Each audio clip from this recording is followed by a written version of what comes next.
the school beauty's personal bodyguard. This video is purely for entertainment and does not infringe on copyrights or laws. The rights to the novel and image belong to the original author. We do not claim ownership. Don't like waiting and want to listen to this fanfic in full now? Subscribe to our Patreon, where you'll find the best fanfics. Chapter 451 Company Planning. That's probably the case. He's such an adult, but he still has a childish temper. Guan Zuman smiled and said, in fact, he knows that I'm not a fool, so he will quickly help me with the procedures I asked him to go through. What he said just now was not directed at you, but at me, expressing his dissatisfaction with me. Yi, you just suffered bad luck because of me. It would be the same for anyone else, is that so? Lin Yi nodded suddenly, but I see that Uncle Guan is doing well now.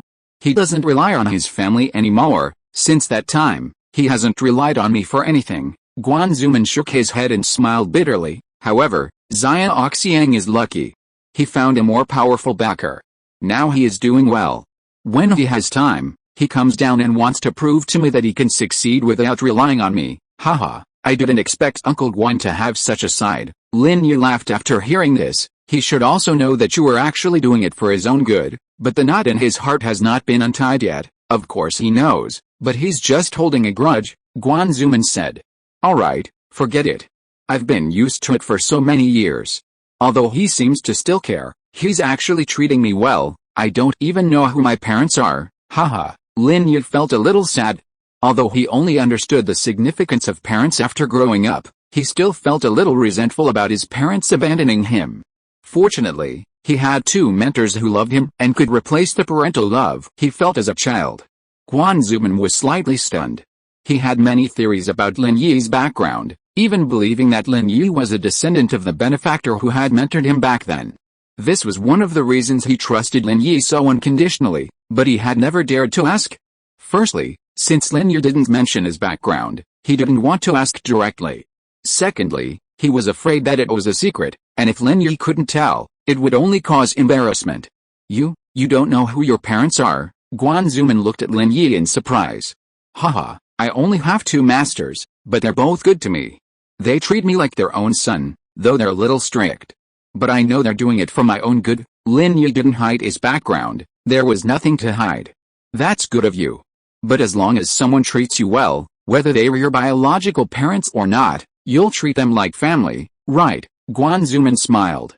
Master, that means a master is like a father. Yes, that's right. So, my childhood wasn't lacking in love, and my mental state is pretty normal. Lin Yi nodded seriously. Did your masters teach you medical skills? Guan Zuman hesitated and asked. Well, one master taught me martial arts, another taught me medical skills, and I had a bad uncle who taught me stealing and gambling, Lin Yi said with a wry smile. Is that so? Guan Zuman was troubled by Lin Yi's complicated master-disciple relationship. Your medical skills are already so remarkable, so who is your master? He, Grandpa Guan, I can't tell you that. Both my old man and my martial arts master have special identities. Without their permission, I have to keep it a secret. Lin Yi didn't want to hide anything from Guan Zuman, but he couldn't talk about important matters of his master's sect without his master's consent. Even people close to him, like Yang Huaijin, were unaware of these matters. It's okay, I was just asking. Guan Zuman felt slightly disappointed, but he didn't blame Lin Yi. After all, Lin Yi had done the right thing. Let's talk about a company. The initial drugs that can be marketed are analgesics and trauma medicine. As for the other types, I don't have formulas, so I can't make a decision. We do have some formulas for other types, but I don't know which ones are more popular. Lin Yi didn't understand these business matters. As long as this is effective, it will sell well, Guan Zuman said. For example, common cold medicines, if you can formulate a Chinese patent medicine with less side effects, it will also sell well. But these already have adherent formulas and old brand pharmaceutical companies. It would be meaningless for us to compete for the market. The formula of cold and flu medicines is indeed fixed. Even if I improve it, it won't improve much. The best way is to supplement it with acupuncture or cupping, but this is impossible to achieve in medical sales unless it is a clinic. You can't buy typhoid medicine and get silver needles and cupping for free, right? Lin Yi nodded and smiled. Actually, I'm no expert in management, and I'm just sharing my personal opinion, Guan Zuman said. You should hire a management expert to run the company. Well, professional managers aren't easy to find. Lin Yi knew Guanzuman was speaking the truth. First, is this person trustworthy? Second, is he truly capable? After all, the success of a pharmaceutical company depends on a professional manager's abilities. For that, I think you should ask Mr. Lai. He's been in the business world for so long, he should have more experience. Asking him to find a professional manager shouldn't be difficult, Guanzuman said. At least it'll be easier than finding one ourselves. That's true, Lin Yi nodded. Fatty Lai had been gone for over half an hour when he rushed back, clutching several bags of Chinese medicinal herbs. He rushed into Guanzuman's study. Dr. Lin, I've got them. I've got them all. Fatty Lai placed the bags on the coffee table in front of Lin Yi. Lin Yi looked at the pile of bags in front of him with some surprise. Why are there so many? Even if he bought 1 kilogram of each medicinal material according to the prescription he wrote, there wouldn't be so many. Lin Yi opened a bag and checked the number of medicinal materials inside. They were all packed in 5 taels and 5 taels according to the prescription he wrote. He couldn't help but feel a little strange. Isn't this enough? What's in the other bags? The other bags are the same, but they are bought according to different points, Fatty Lai said breathlessly. There are many scammers these days. I'm afraid that I will buy fake medicine in one pharmacy, so I thought about buying from a few more pharmacies. I thought there must be real ones, right? Lin Yi was speechless after hearing what Fatty Lai said. These medicinal materials are not cheap, but Fatty Lai's willing to spend money. But when he thought about it, the building was given to him for free in order to please him, so this little money from medicinal materials is nothing. Chapter 452 Self-Recommendation. Lin Yi casually flipped through the other bags of Chinese medicine and said, except for a few that have been stored for a long time, they are all real. That's good, that's good. Fatty Lai was worried that all the herbs he bought were fake, so as long as there were real ones, it would be fine. Then, Dr. Lin, just pick the good ones, okay? Grandpa Guan, do you have a decoction stove here? Lin Yi asked. Yes, I'll have Aunt Liu bring it to you. Guanzuman was a master of traditional Chinese medicine, so his family naturally had no shortage of decoction equipment. Do you think I should step aside for a moment? Fatty Lai was a sensible man. He was worried that Lin Yi would be cautious when decocting the medicine, so he didn't want to be annoying here and wanted to step aside first. No need, please sit here. I just have something to ask you about the company's opening. Lin Yi waved his hand, motioning for Fatty Lai to sit down. Could you please advise? Fatty Lai was somewhat flattered. He rubbed his chubby hands and said, I'm not worthy of your advice, I can only make the decision. Don't worry, I'll tell you everything I know. Divine Dr. Lin asked me to speak because he thinks highly of me. Aunt Liu quickly brought over the decoction equipment. Lin Yi skillfully selected some fresh herbs and tossed them into the frying pan. His seemingly casual grabbing was actually done with precise precision. Fatty Lai marveled, but didn't think anything of it. Lin Yi's medical skills were more than just these fancy tricks. Compared to the others, these were nothing. Even Guanzuman was a little amazed at Lin Yi's swiftness. It seemed as if Lin Yi had dispensed the herbs without even glancing at them. Fatty Lai, my pharmaceutical company has 2 drugs ready for market, a highly effective analgesic with no side effects, and a trauma treatment. How do you think we should promote them after they're released? Lin Yi asked. Dr. Lin, is this trauma medicine a patent medicine with similar effects to Dr. Kang's golden wound medicine? When Fatty Lai started discussing business matters, he acted shrewd, no longer the crybaby or wimpy persona he had previously been. Almost. I've seen golden wound medicine before, but this trauma medicine of mine can also heal wounds quickly without leaving scars. Lin Yi nodded. That should be about the same. Fatty Lai pondered for a moment and said, my suggestion is to release this trauma medicine first and use it to hype up the brand. Oh? What do you mean? Lin Yi looked at Fatty Lai. Lin Yi and Guanzuman had both planned to launch both drugs together, but they hadn't expected Fatty Lai to launch them separately. Haha, we will only launch one medicine, which has similar effects to the most magical Kangshenya Golden Shuang medicine on the market. In this way, everyone will compare us. Fatty Lai said, there will be some doubts about our products in the early stage, but when they find that the effects are the same as Kangshenya's, they will gradually tend to favor us. Of course, this requires 2 prerequisites. One is that the price of our products is lower than theirs, and the other is that the supply must be sufficient. Because as far as I know, There are several medicinal ingredients in Kang Shenye's Golden Shuang medicine with very low production, and they give priority to supplying certain special institutions and the military, so the number of civilian sales is not large. So if the products are not available, consumers will choose us, of course. If our products are obviously better than theirs, then we don't need to sell them at a lower price. Or, our production capacity cannot be increased, then no matter what, this market will still be out of stock, and there is no point in competing with them for the market. Fatty Lai finished speaking in one breath and then wiped the sweat from his forehead. Lin Yi and Guanzuman were stunned. They hadn't expected this Fatty Lai to be so capable. Not only was he a tearful person, but he was also quite talented. What about the sales of painkillers? Lin Yi, with little business experience, continued humbly.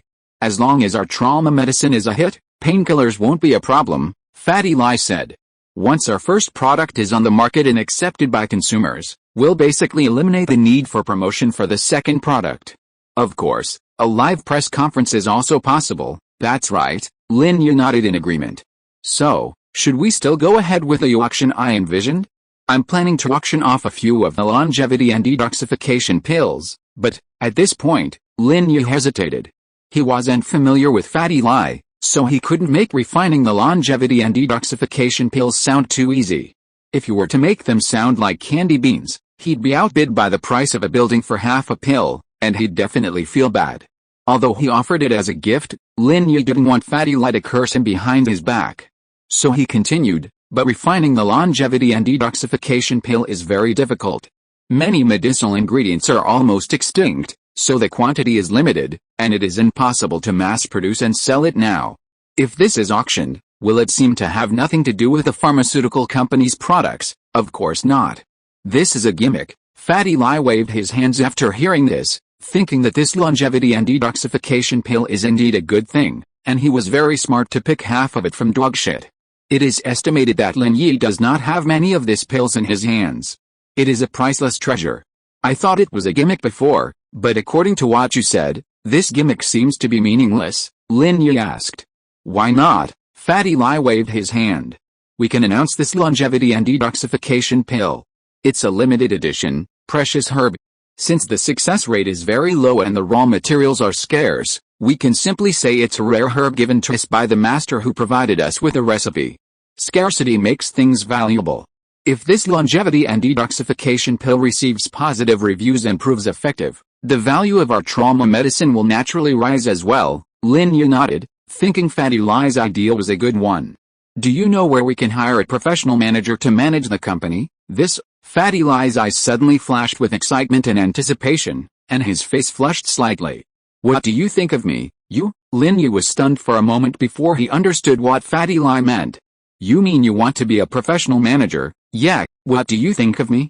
I've been in the business world for over a decade, so I'm quite experienced, Fatty Lai said, patting his chest. But your trading company and real estate company? Lin Yi looked at Fatty Lai in confusion. The trading company will be responsible for pharmaceutical sales. And the real estate company will build a branch for us. Fatty Lai waved his hand and said, I founded both of these companies, so I have the final say. Chapter 453, One More Little Brother. Lin Yi had no idea what was wrong with Fatty Lai. He abandoned his existing company and came to work as a professional manager in his newly established company. You don't want your family business anymore. Lin Yi found it hard to figure out Fatty Lai's intentions.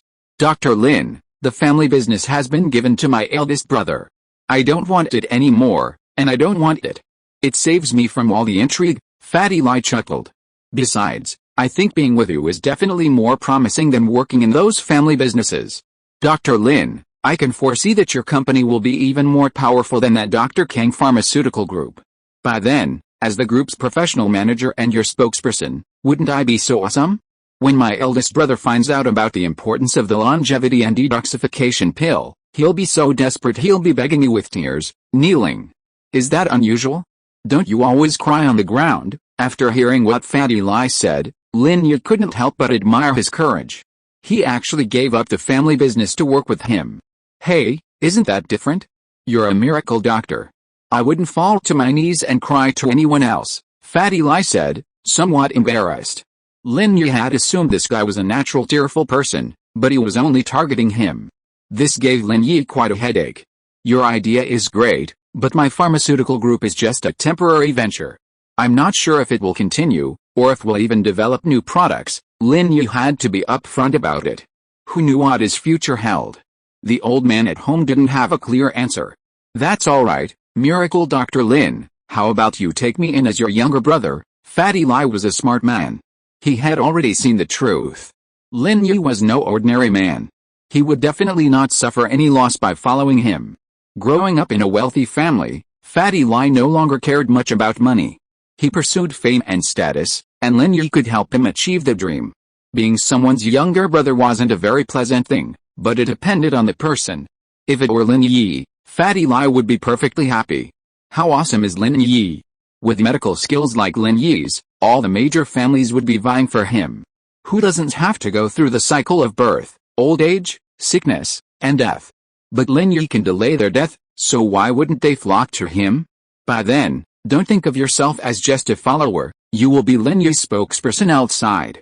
Lin Yi is so busy every day, how can he have time to greet those outsiders? As soon as this little brother of his shows up, Fatty Lai feels happy just thinking about it. What's the big deal about an electronics industrial park? His eldest brother is so short-sighted. Look at himself, how wise is this decisive move? People have to be thick-skinned and crybaby. Look at himself. Thick-skinned and crybaby, doesn't this win Lin Yi's favor? You want to be a younger brother? Lin Yi looked at Fatty Lai strangely. I don't lack younger brothers, not really, Boss Lin Yi, listen to me. Fatty Lai began to analyze, and his address to Lin Yi also became Boss Lin Yi, which made Lin Yi feel helpless. Boss, what kind of status do you have? After the pharmaceutical group is established, there will definitely be some big families coming to ask for medicine. Everyone wants to see the boss. Can you come to see them? The boss is already very busy every day. And he also has to pick up girls and enjoy life. How can he have time to take care of them? At this time, you need a younger brother to help you deal with these things. And I am just the right person. Lin Yi thought about it, and what Fatty Lai said made sense, so he said, but I already have a younger brother. Are you talking about Kang Xiaobo? Think about it, that's not enough. Fatty Lai shook his head. How can a younger brother be enough? Kang Xiaobo is with you all day, accompanying you to school and enjoying life. It is impossible for him to deal with the company's affairs every day, right? He can just be a vice chairman, and I am your younger brother who helps you take care of the company's affairs. Lin Yi nodded, but what Lin Yi didn't mention was that he had a younger brother back home named Ergudan. Thinking about Ergudan's intelligence, Lin Yi shook his head. This guy could only be a thug in a punching bag. He was simply brave but not wise. Well, I'll give Ergudan a call someday to see what he's been up to. I haven't been back for a long time, and I miss him a little. Seeing that Lin Yi was a little tempted, Fatty Lai quickly added fuel to the fire. Besides, who are you, boss? You can't just have one little brother around you, right? Look, which big shot doesn't have a lot of followers around him? Each follower has his own duties, including bodyguards, personal secretaries, clerks, housekeepers, nannies, and mistresses. Come on, stop wasting time. I'll reluctantly take you in as a temporary follower. Once you pass the assessment, I'll upgrade you to full-time one. Lin Yi was a little annoyed by Fatty Lai's words. Coincidentally, what Fatty Lai said made sense, so Lin Yi agreed. However, he was still someone else's follower, and this Fatty Lai had become his follower. What would it be like when he went out with a young lady in the future? A follower now had a follower, so he was probably unprecedented and had become the most powerful follower in history. Haha, then I will be Dr. Lin's follower from now on. Fatty Lai was overjoyed, automatically ignoring the word temporary. Don't worry, I will take care of this pharmaceutical company. Lin Yi was a little speechless. This Fatty Lai was even more enthusiastic than himself. It seemed that having such a follower would save him a lot of worries in the future. However, Lin Yi did not fully trust Fatty Lai yet. He had not figured out this guy's character. There were some things he could not trust him to do. He would observe him for a while before making a decision. After giving the boiled medicine to Fatty Lai and sending him away, Lin Yi sat back on the sofa in Guanzuman's study. Grandpa Guan, what do you think about this matter? Are you talking about Mr. Lai? Guanzuman asked. Why does this guy seem unreliable? Lin Yi felt that Fatty Lai's words and actions didn't sound like a business elite, but rather like an idiot. If it weren't for Fatty Lie's previous advice on company management, Lin Yi would have even thought this kid was just a playboy who was living a life of idleness and waiting for death. Not really, Guan Zuman shook his head. While you were talking, I took the time to look up Li Chang'ai online. After graduating from university at the age of 22, he started his own business with 50 million yuan in family funding. Although there are suspicions of borrowing family connections, in just 10 years, he has grown from the initial 50 million yuan to 2 real estate and trading companies with assets exceeding 10 billion yuan. It's clear that he is no fool. As for his crybaby nature, I think it's just a matter of preference. One reason is that he is quite filial. He only kneels down and cries when it comes to his father's affairs. In the business world, there are no reports of him making a fool of himself. Chapter 454 Guan Zuman's sense of crisis. Oh, Lin Yi was slightly taken aback by Guan Zuman's words. He hadn't expected this Fatty Lie to be quite capable. He had originally thought he was a theoretical softy. So, Fatty Lie really wants to help, haha, he's not stupid. He knows who to work with for greater success, Guan Zuman laughed. If it weren't for that half of the longevity and detoxification pill he found in the trash, he might not have made such a drastic decision. But the longevity and detoxification pill gave him confidence and solidified his future direction. Lin Yi nodded. If the information Guan Zuman had looked up was correct, then this was the only explanation. Lin Yi secretly admired Fatty Lie's foresight. He had actually insisted on recognizing him as the boss. Regarding the equity distribution, does Grandpa Guan have any suggestions? Now that Fatty Lie was involved, Lin Yi thought about the equity distribution issue. Although I am also an outsider, I think that half of the shares must be controlled in your own hands, Guan Zuman suggested after a slight hesitation. Now everyone has a good relationship, but it is better to be safe than sorry. If you control half of the shares, it means you have the right to speak in the future. This is very important, okay? Although Lin Yi was not worried that someone would turn against him in the future, the affairs of Chu Pengzhan Company were a lesson learned. Lin Yi did not want to bother to solve these bad things at that time, so he agreed with Guan Zuman's statement. In this way, you and King Xiaobo will each hold 15% of the company's shares. Fatty Lie needs to be examined. If he is sincere in following me, there is no problem giving him 15%, and the remaining 55% of my shares will be placed in Guan Zin's name. Oh, Guan Zuman was slightly stunned, a little confused about Lin Yi's true intentions. What is his intention in putting all the shares in the name of his granddaughter? If the two weren't already a couple, then this was understandable. However, from his observation, the relationship between his granddaughter and Lin Yi was largely one-sided. His granddaughter was interested, but Lin Yi didn't seem to be that interested. Therefore, Lin Yi's actions at this point were somewhat intriguing. Guan Zuman had already been puzzled by Lin Yi's decision to put the building's ownership in Guan Zin's name, and now he couldn't help but ask, Zia, since you've given me 15% and Xingxin 55%, and Xingxin still owns the building, then our family can now completely control the pharmaceutical company with just a word. Have you considered the consequences? How? Lin Yi laughed, knowing Guan Zuman would ask. If Guan Zuman accepted all this without a word, Lin Yi wouldn't say anything, but he would inevitably look down on him. The pharmaceutical company was just something Lin Yi had casually set up, without any effort on his part. Guan Zuman had taken it over, and Lin Yi accepted it. He simply saw his character clearly. To put it bluntly, Lin Yi's purpose in establishing this pharmaceutical company was simply because he didn't want to live off his wife and children and wanted to earn some pocket money. After Liu Xianyi sent him the 100 million yuan, it no longer mattered whether Lin Yi started a company or not. Starting a company was simply to prove himself to Kang Xiaobo, to prevent him from being looked down upon by the Kang family, and to help him vent his anger. So Lin Yi smiled and said, Grandpa Guan, all of this is actually done by leveraging your reputation. I only provided 2 prescriptions, so if you want to take them, I naturally have no objection. Haha, you trust me too much? Although Guan Zuman had no intention of doing this, he was still very touched by Lin Yi's trust. I will give the shares under my name to Xingxin as well. But if Xingxin wants to take over your company in the future, just don't come to me to settle the score. No. Lin Yi shook his head. Is Guan Zin that kind of person? From what Lin Yi knew of Guan Zin, she was not that kind of person. After chatting with Guan Zuman about medical matters for a while, seeing that it was almost time, Lin Yi was ready to get up and say goodbye. His school bag was still at school, and Lin Yi had to go back. Grandpa Guan, I'll be back then. Call me if you have anything, Lin Yi said. You didn't wait for Xixing to come back? I wanted to keep you here for dinner, Guan Zuman said with some regret. On the one hand, he regretted that he had not finished discussing the academic issues just now, and on the other hand, he regretted it for Xixing.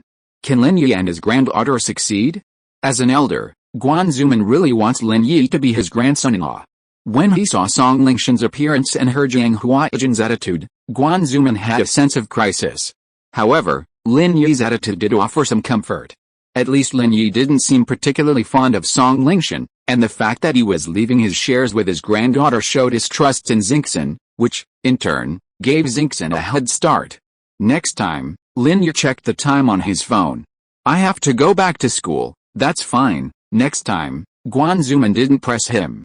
After all, things were different now.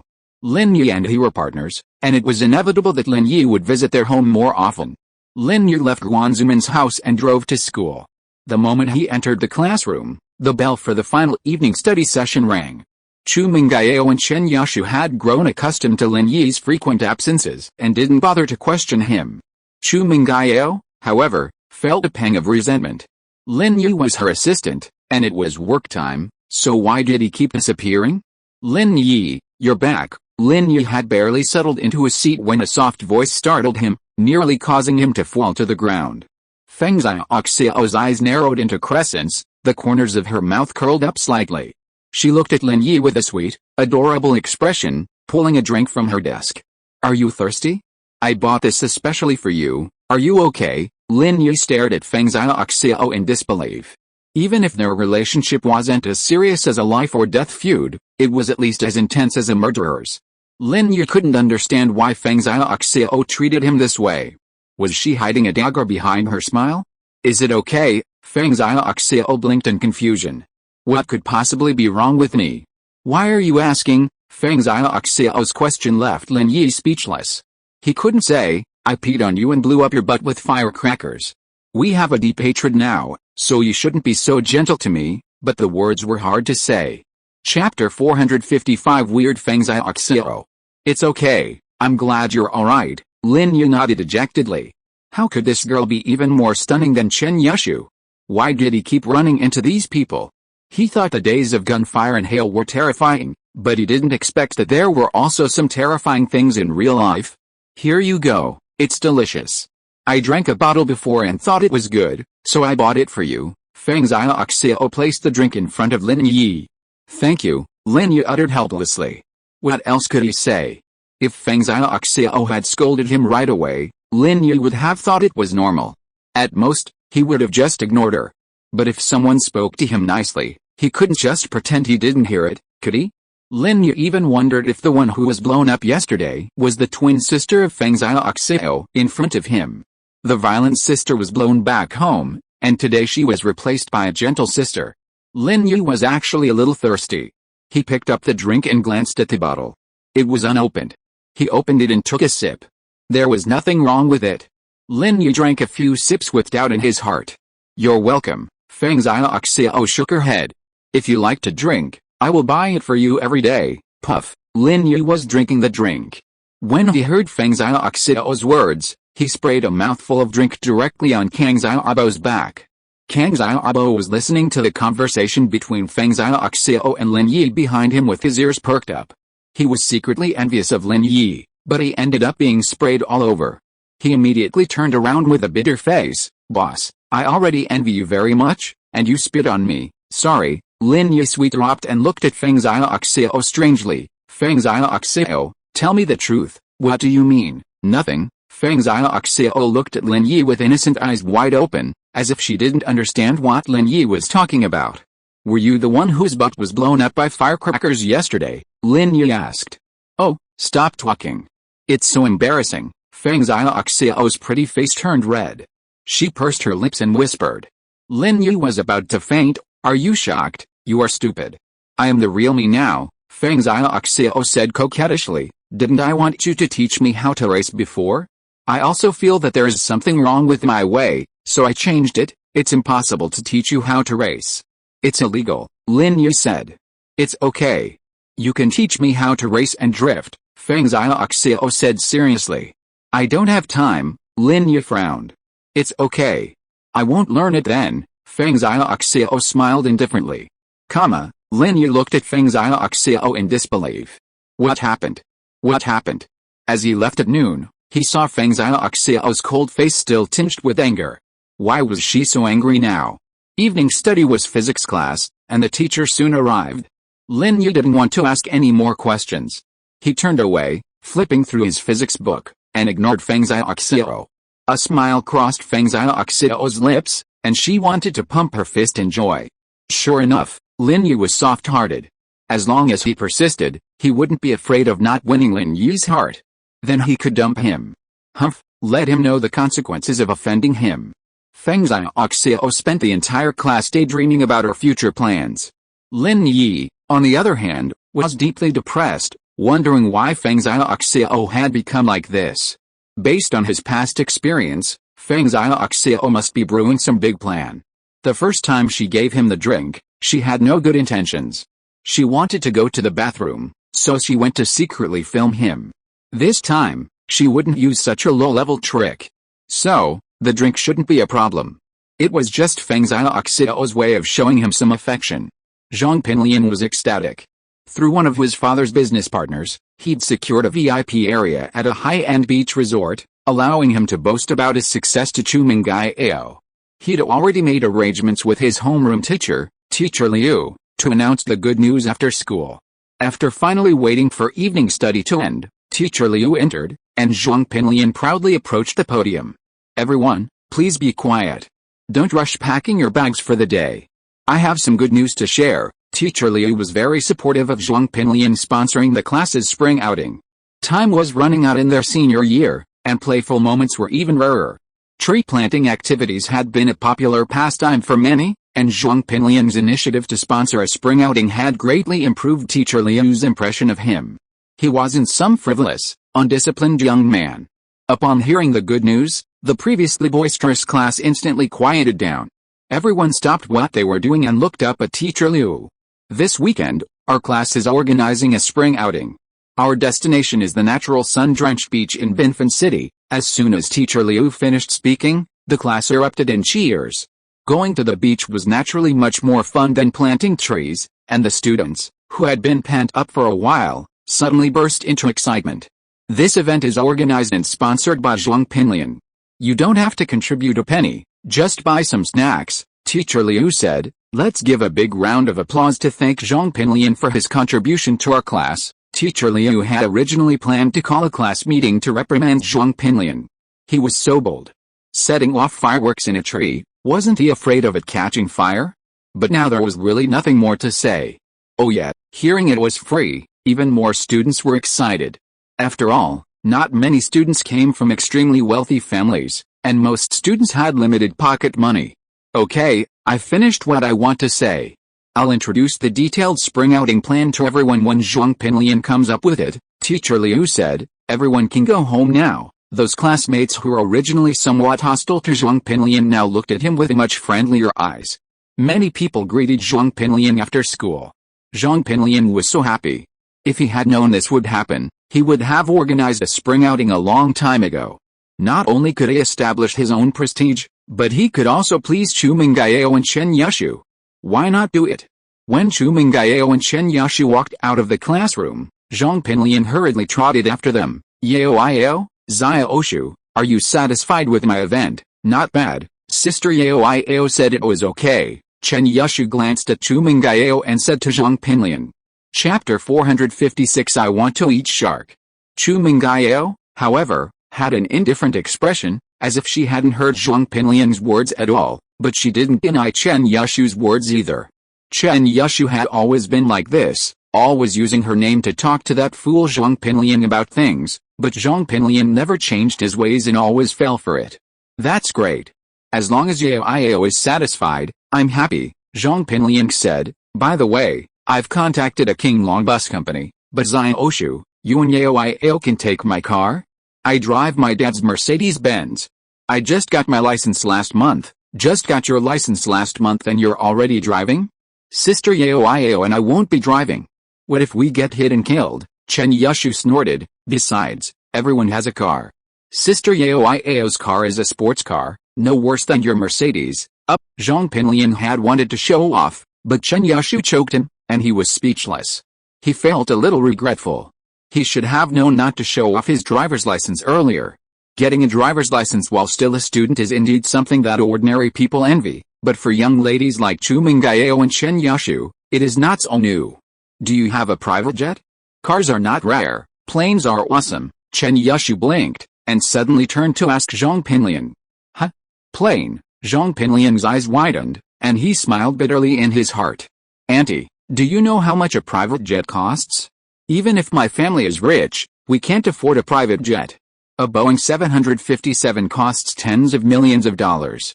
What a joke. Forget it if you don't have it. Sister Yao is carsick, so we can only take a plane. We won't go. You can take the other classmates to play, Chen Yushu said to Zhong Pinliang regretfully. Huh? Zhong Pinliang almost stumbled and fell to the ground. Not going now? Then why did he go to so much trouble to invite the other classmates to play? Isn't that crazy? Zhong Pinliang organized this event entirely for Chu Mengyao. If Chu Mengyao didn't go, what would be the point? But Zhong Pinliang suddenly had an idea. Xiaoshu, what do you think about chartering a plane? If you can't afford to buy a plane, you can still charter one. It is said that a small private plane doesn't cost much to charter. If it is replaced by a helicopter, it would be even cheaper. Oh, that's fine, you can charter a seaplane. I want to land on the sea. Chen Yushu's words made Zhong Pinliang almost faint again. Seaplane. Zhong Pinliang was a little dizzy. Can this be chartered? Yes, can you? Why don't you ask? Chen Yushu didn't say anything without thinking. I heard that the beach in colorful city provides private seaplane services. Is that so? Then I'll go ask. Zhong Pinliang could only smile bitterly and nodded, thinking why didn't he ask clearly before? Now he is in trouble. However, to win Chu Mengyao's heart, Zhong Pinliang agreed. So, what does Yao want to eat? I can prepare it in advance. Oh, we want barbecued shark, preferably freshly caught from the ocean, Chen Yushu said.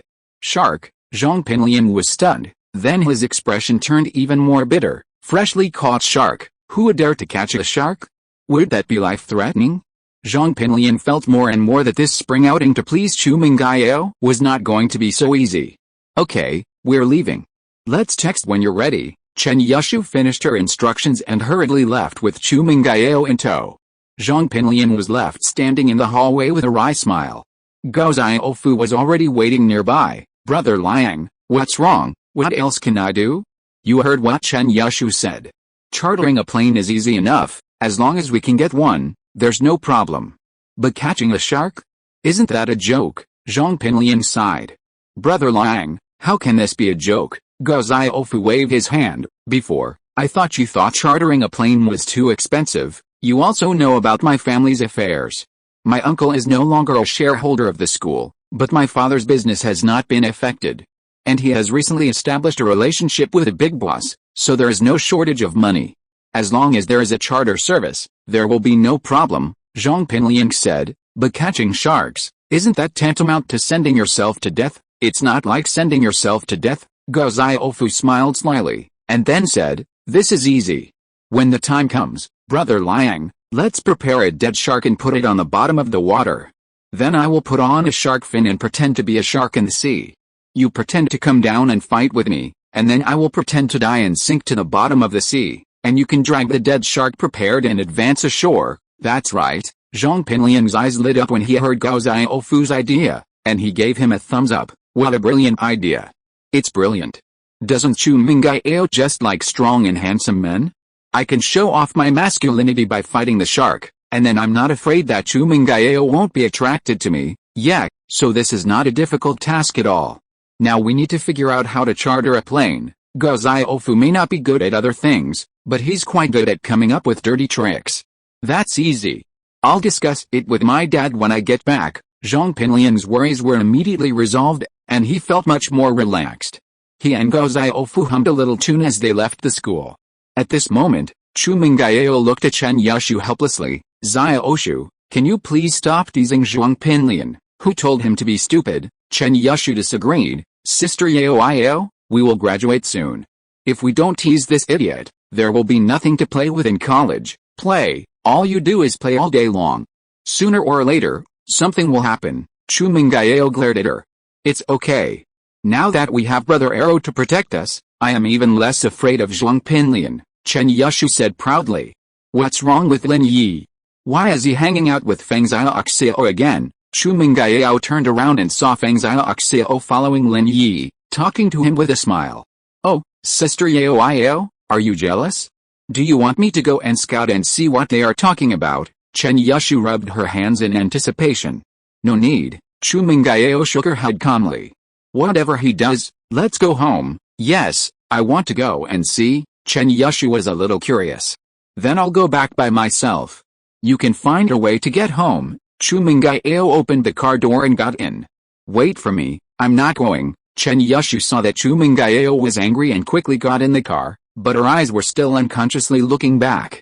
Uncle Fu, drive, Chu Mengyao ordered. Chapter 457 The Beginning of the Nightmare. Why are you following me? Lin Yi frowned at Pengzhan Group beside him. People say, birds of a feather flock together, and wildflowers flock together. Pengzhan Group said with a smile. It doesn't matter if you don't teach me how to drive. Just let me stay by your side. You can influence me subtly, and I'll become more and more like you, and then I'll be able to drive. Lin Yi was speechless at Pengzhan Group's argument. Then do whatever you want.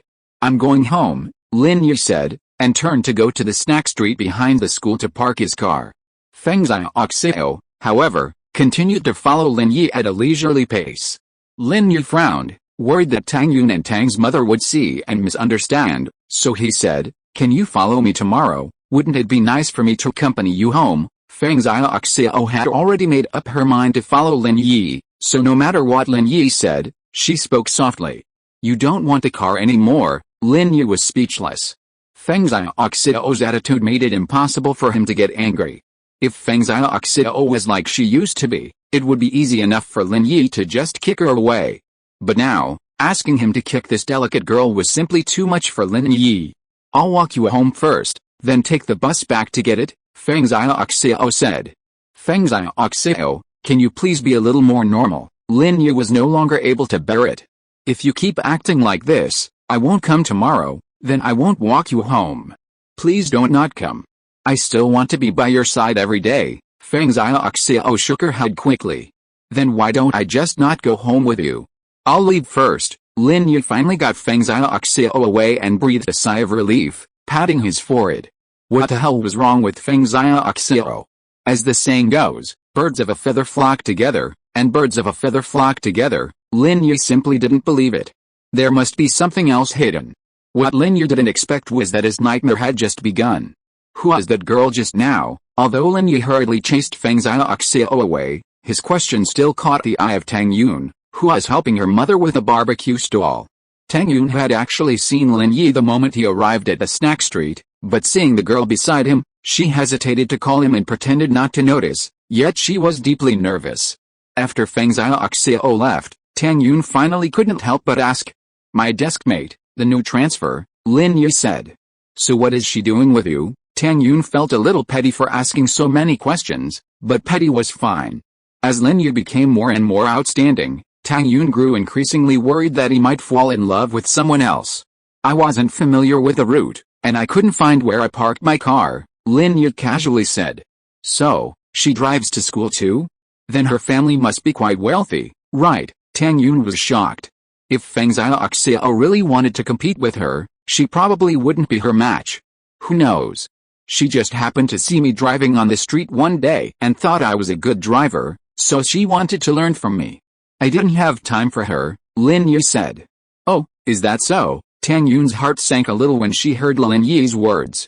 Was Pengzhan Group here just for Lin Yi? This gave Tang Yun a faint sense of crisis. Let's not talk about her anymore. How's Auntie's business going lately? Lin Yi didn't want to talk about Pengzhan Group in front of Tang Yun, so he changed the subject. Not bad. The income is 3 or 4 times higher than before. That means we're bringing in over 10,000 yuan a month. Tang Yun seemed very happy at this. It was the first time her family had earned so much money. Well, then save some money and rent a storefront. Open a barbecue restaurant. We won't have to work so hard, Lin Yi nodded. Although he could give Tang Yun's family more money to open a restaurant, he was afraid that Tang Yun's personality would not accept it. I thought so too.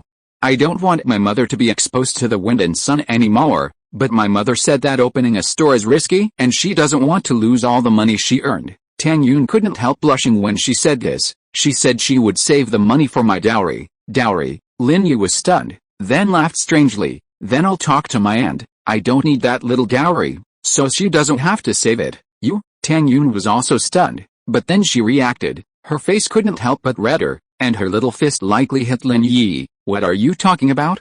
I didn't say I wanted to marry you. Haha. Lin Yi took Tang Yun's hand. Auntie has agreed. After helping Tang Yun and Tang's mother for a while, gradually there were fewer students. Lin Yi helped Tang's mother deliver the barbecue truck to a nearby warehouse, and then drove Tang's mother and Tang Yun to the shantytown. Xiao Yi, I heard the shantytown is going to be relocated. Do you think we should get compensation or resettlement housing? Tang's mother had been undecided for the past few days.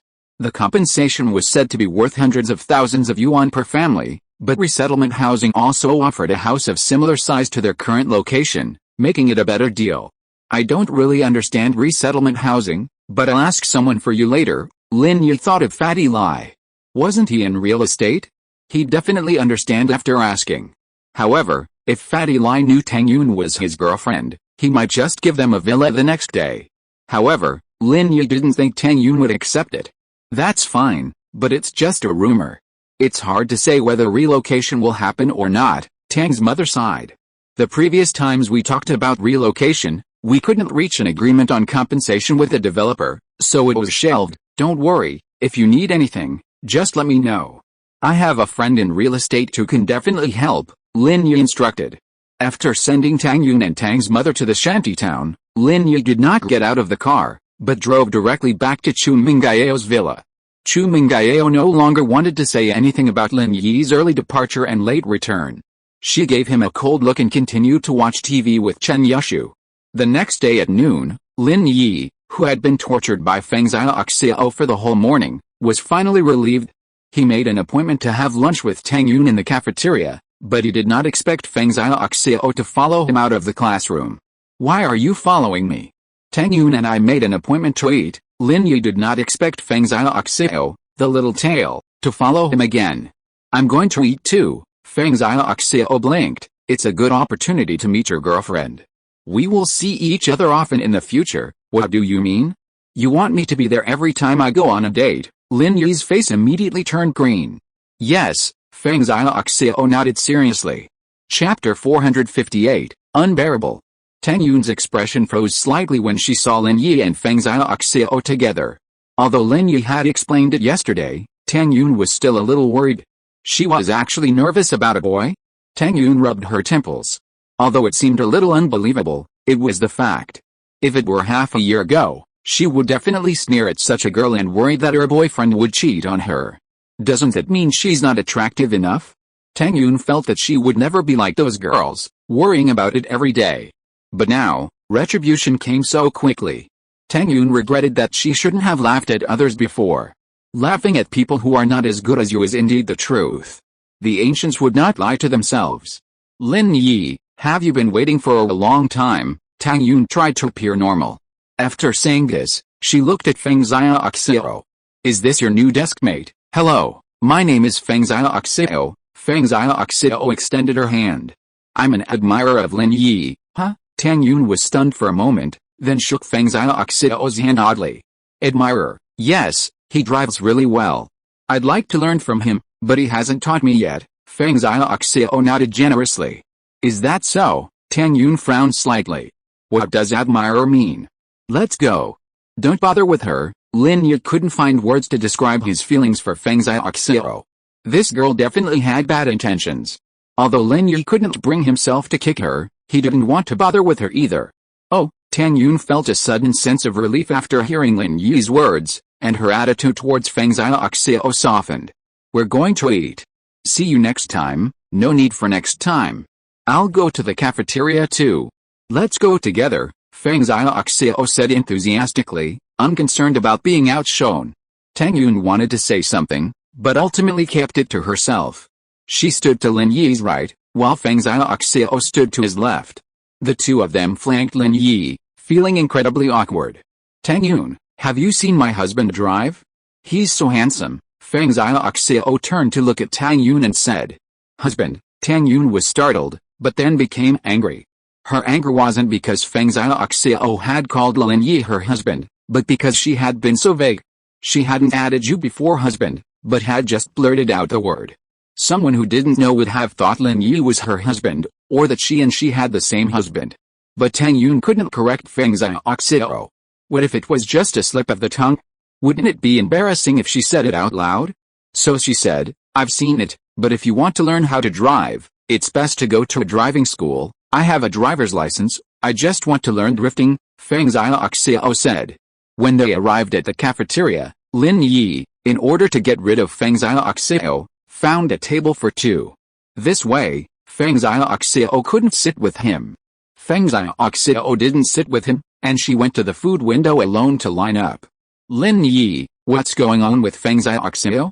She seems very clingy to me, Tang Yun asked casually. Why, are you jealous? Lin Yi guessed what she was thinking from the look on Tang Yun's face. Why should I be jealous?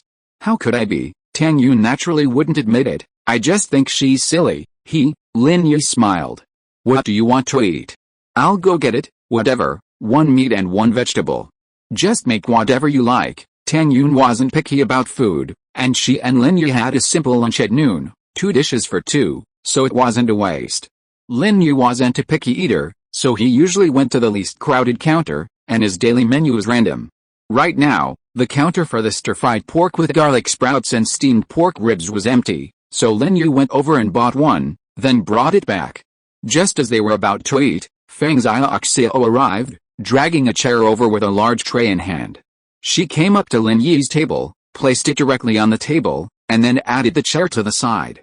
The cafeteria was crowded during peak hours, so there were some unused folding chairs at the side for extra seating. Lin Yi hadn't expected Feng Xiaoxiao to actually drag a chair over herself. Lin Yi, I bought you some braised chicken legs. They're delicious. Here, Feng Xiaoxiao said, placing the stack of braised chicken legs from her tray in front of Lin Yi. Huh? Lin Yi hadn't expected Feng Xiaoxiao to buy him a stack of braised chicken legs. Wasn't she deliberately trying to make him uncomfortable? Tang Yun had already been a little jealous. What was this girl up to? Eat it, it's delicious. Feng Xiaoxiao looked at Lin Yi with a smile. I heard from Zhong Pinliang that the braised chicken legs and grilled lamb chops in the cafeteria are delicious, but the grilled lamb chops have to be made on the spot. I ordered one, and it will take a while to be ready. You can eat the chicken legs first. Lin Yi finally couldn't stand it anymore. Before, because Feng Xiaoxiao was a girl, Lin Yi had never done anything to her too much. But now, Feng Xiaoxiao did some weird things again and again, and Lin Yi finally couldn't stand it anymore. Feng Xiaoxiao, are you done yet? Lin Yi glared at Feng Xiaoxiao. You're so mean to me. Feng Xiaoxiao was startled by Lin Yi. Her eyes turned red and she burst into tears of grievance. Woo, why are you so mean to me? I just admire you and want to please you. I asked you to teach me how to drive. What's wrong with that? Woo, Lin Yi looked at the pitiful Feng Xiaoxiao in horror, a little bit unable to believe his eyes. Is this still the Feng Xiaoxiao who gritted her teeth and wanted to take pictures of him secretly and blow him up with firecrackers? She didn't cry when she was blown up by firecrackers, but now she cried because he yelled at her? Tang Yun was originally annoyed that Feng Xiaoxiao had no tact. She and Lin Yi finally had some time alone, but she came here to be a light bulb. But now seeing the aggrieved Feng Xiaoxiao, Tang Yun softened her heart again. Did she really just admire Lin Yi? And didn't she have other ideas? Admiration is hard to say, it can easily turn into affection. That's why Tang Yun was quite hostile towards Feng Xiaoxiao, but now, she felt a little sympathetic towards her. Lin Yi, can you persuade her to stop crying? Or, can you teach her a lesson? Don't let her fool you. This little girl just loves to act. Lin Yi curled his lips, his heart hardened, and he ignored Feng Xiaoxiao. Hearing Lin Yi say this, Tang Yun didn't know what to say. Fortunately, Feng Xiaoxiao was just silently wiping her tears and didn't cry too loudly. No one was paying attention to them, otherwise, others might have misunderstood. If you're listening to this novel on a channel other than Fanfic World, It means they downloaded and uploaded it without effort. We cordially invite you to visit our channel, Mundo Fanfic Novelis. There you'll find the original version of this story and you can explore many other novels of various genres. We're waiting for you to immerse yourself in a world of incredible novels. Chapter 459 Waste of Effort. Pengzhan wiped away her tears and stopped crying, but she didn't leave either. She held her chin with her hand and stared at Lin Yi intently, her eyes full of obsession and tenderness.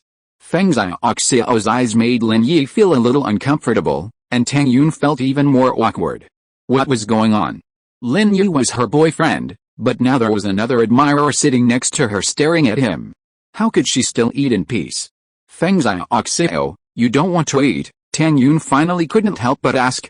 It was not good to chase her away, but she couldn't let her stare at Lin Yi endlessly, right? No, I'm happier watching Lin Yi eat than eating myself, Pengzhan murmured. Tang Yun was choked by Pengzhan and couldn't speak. After finally getting through this awkward time in the cafeteria, Lin Yi pulled Tang Yun out of the cafeteria. Can you please not let her come with me next time? Tang Yun couldn't help but say to Lin Yi. I feel weird when she's around. I can't even eat. You think I want her to come with me? Lin Yi said with a wry smile. Tang Yun pouted a little, but there was nothing she could do. She wanted to say something, but she was afraid Lin Yi would think she was being petty. Tang Yun was secretly annoyed with herself. Why was she becoming so anxious and worried? Where had her old courage gone? Before, she could ridicule Lin Yi without restraint, even stepping on his feet. But now, she had to think before doing anything. Was she really afraid that Pengzhan would come and steal Lin Yi from her? What was I thinking? Tang Yun felt a little embarrassed and secretly spat at herself, trying not to think about these things. The college entrance exam was just a few months away, but because of family matters and Lin Yi's situation, Tang Yun had just finished reviewing her sophomore year courses and still had junior year courses to review. Otherwise, she would be too late. Hurrying back to the classroom, Tang Yun pulled out her junior year textbooks and began to read, putting all her previous chaotic thoughts aside. When Pengzhan returned to the classroom, she bought Lin Yi another drink. Lin Yi, this is a new fruit tea. It seems delicious. I bought 2 bottles. Would you like to try it? Pengzhan, what are you thinking? Lin Yi took the drink Pengzhan offered him but he didn't drink it, instead setting it aside. Not really. I just want to be by your side, Pengzhan said seriously. I won't tease you anymore, don't worry. After hearing Pengzhan's vague words, Lin Yi knew that further conversation was pointless, so he simply ignored her. Initially, Lin Yi thought Pengzhan was just a curiosity for a few days, and that if he ignored her and prevented her from carrying out her plan further, she would get tired of it and give up. However, he didn't expect Pengzhan to maintain this attitude for several days. Wherever Lin Yi went, she would follow him. She would wait at the door when Lin Yi went to the bathroom, and she would follow him when he went to see Tang Yun. Tang Yun nearly gnashed her teeth, her doubts growing even more intense about Pengzhan's motives. Zhong Pinliang had indeed managed to find a private seaplane at the beach club in Binfen City. While the cost was steep, with a charter fee of tens of thousands per flight, it wasn't a big deal for Zhong Pinliang. It was definitely cheaper than buying a plane, right? And since he could please Chu Mengyao, he didn't mind spending a little more. The plane wasn't large, but it was more than enough to seat the entire class of 40 or so. So Zhong Pinliang simply didn't bother finding a bus. After all, the cost for one person and 40 people was the same, and the charter fee was fixed. When Zhong Pinliang announced that he was taking everyone to the beach on a private plane, the class erupted in excitement once again. However, please be careful when bringing personal belongings. No flammable or explosive items, Teacher Liu began, reading out the airport security regulations. While security procedures for private jets aren't as stringent as regular ones, some basic dangerous goods aren't allowed.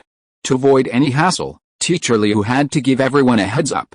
Most students wouldn't be carrying any dangerous goods, so after hearing what Teacher Liu said, they dismissed it as irrelevant and didn't pay much attention. However, Zhong Pinliang had to change some plans. He'd originally planned to take a barbecue grill and some charcoal to the beach for an open-air barbecue, but since fire wasn't allowed on planes, Zhong Pinliang couldn't bring any of that. Xiaofu, it looks like our barbecue plans are on hold. Chu Mengyao and the others also want to grill shark. How are we going to get them? Zhong Pinliang asked. Brother Liang, I heard about those new solar-powered grills. How about we get one? Guo Xiaofu suggested. It doesn't seem expensive, only a few hundred yuan. Really? That's great. Go get one. I'll leave this to you. Zhong Pinliang felt relieved upon hearing Gao Xiaofu's words. Early Saturday morning, Zhong Pinliang and Gao Xiaofu arrived at school, loaded with bags and bags. They had previously arranged to meet at the school gate, where the entire class would board a bus to the airport. Zhong Pinliang had originally wanted to drive, but since Chu Mengyao and Chen Yashi were both taking the bus, he felt it was difficult to be exclusive. So, upon arriving at school, he asked his father's driver to go back and waited for the bus with his classmates. Pengzhan Group, wearing sunglasses, a sun hat, and carrying a small backpack, looked like a young, charming traveler, attracting many glances. Previously, most of the boys' attention in the class had been focused on Chu Mengyao and Chen Yashu, but now with Pengzhan Group's presence, some of the attention had been shared. Pengzhan Group stood next to Lin Yi, sparking both envy and jealousy. However, Lin Yi's nonchalant expression made the boys eager to take his place. Lin Yi, I brought a lot of delicious food. Pengzhan Group tilted her head, her cheeks flushed with excitement and joy. Oh, Lin Yi replied indifferently. I can't swim. Can you teach me when the time comes? Pengzhan Group didn't lie to Lin Yi this time. She really couldn't swim very well. She was a landlubber. Oh, really? Lin Yi said indifferently. I can't swim either. You? Pengzhan Group was furious. No matter what she said, Lin Yi always acted as if it had nothing to do with him. Blind man.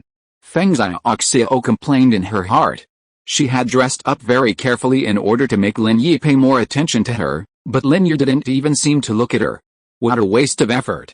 Chapter 460 The consequences are disastrous. The bus is here. Lin Yi ignored Pengzhan Group, reminded her, and walked towards the bus. Pengzhan Group had no choice but to follow him angrily. After getting on the bus, she sat next to Lin Yi without any reason. Originally, this was Kang Xiaobo's seat, but when Kang Xiaobo saw that the seat was taken by Pengzhan Group, he didn't say anything and had to sit in another seat. Brother Liang, how do you think Pengzhan Group is going to deal with Lin Yi? She looks like she's in love with Lin Yi. Gao Xiaofu had been paying attention to Lin Yi's movements these days, so he naturally knew about Pengzhan Group's situation. Who knows? Zhong Pinliang was also a little puzzled. Perhaps she's going to play some ruthless tricks? Let's ignore her. It's better if she's willing to deal with Lin Yi, so that Lin Yi won't cause us any more trouble. My top priority now is to deal with Chu Mengyao before the college entrance examination. That's right, who cares about them? Gao Xiaofu nodded. Brother Liang, the shark plan is ready and can be executed at any time. Well done. Zhong Pinliang patted Gao Xiaofu on the shoulder. I believe that after this, Chu Mengyao's impression of me will be greatly improved. Inside the powerful floating cloud bar, Li Shihu met with two influential figures in Songshan City, Zhu Xiandi and Zhuang Fabei. Although Li Shihu was also a member of the underworld and was known as the top boss of Songshan City, his subordinates were all elites, without any low-level underlings like street thugs. Li Shihu was a big-time businessman, and he didn't need to collect protection fees from those low-level thugs. He had always been devoted to high-end underworld operations, such as smuggling, drug trafficking, and, more recently, his collaboration with Xuanyuan to sell human organs. These were big-name businesses, far more lucrative than those involving protection rackets.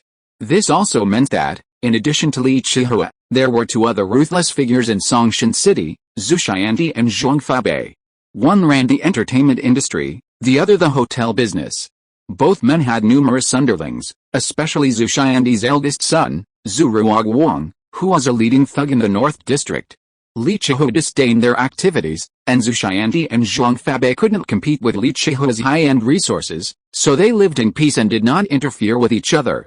However, in this case, Li Shihu had no choice but to seek cooperation from these two. Li Shihu first met with Zhu Xiandi, believing him to be significantly more capable than Zhuang Fabei. Zhu Xiandi's son is the leader of the gangs in the North District. Brother Xiandi, I'm so sorry to ask you to come here so early in the morning. Li Shihu now needs help from Zhu Xiandi, so his attitude has become enthusiastic. After hearing his subordinates report that Zhu Xiandi has arrived, he quickly stood up and went out to greet him. Huh? This young man is, haha, Brother Chihua, this is our son Zhu Ruoming. I brought him here to see the world. Zhu Xiandi was really disappointed with his eldest son Zhu Ruoguang. That guy is a wimp, not even as good as his youngest son Zhu Ruoming. Therefore, it is likely that this youngest son will have to take over in the future, so Zhu Xiandi also changed his strategy. He did not let Zhu Ruoming blindly study, but prepared to train him as his successor. Oh? It turned out to be the second young master Zhu. Haha. He is quite handsome. Li Shihua smiled and nodded. Thank you, Uncle Chihua. Zhu Ruoming was undoubtedly excited at this moment, because his father had finally agreed to start training him, and on his first trip, he took him to meet such a heavyweight. Zhu Ruoming had heard of Li Chihua before, the well-known underworld boss of Songshan City. Brother Chihua, I wonder if you asked me to come here to help you with some business. Zhu Xiandi and Li Chihua had always kept their distance, so their relationship was quite good. Brother Xiandi, let's not mince words. This time, I'm looking for you to cooperate on a business. Li Chihua didn't beat around the bush. They were all in the same business, so there was no need to beat around the bush. Oh? What business? Zhu Xiandi had been depressed for the past few days. Although Lin Yi had said that he would no longer bother them, he was still a little worried. Now that there was business coming to him, it really made him feel better. I think you know a little bit about my identity, Li Shihua said with a smile. A junior behind me wants to open a real estate company here, but they're short on staff. I wonder if Brother Xiandi is interested. Staff? You mean? Zhu Xiandi was slightly taken aback. If he could establish a relationship with a big boss behind Li Chihua, wouldn't his family's business flourish in the future? The key was, what did he see in him?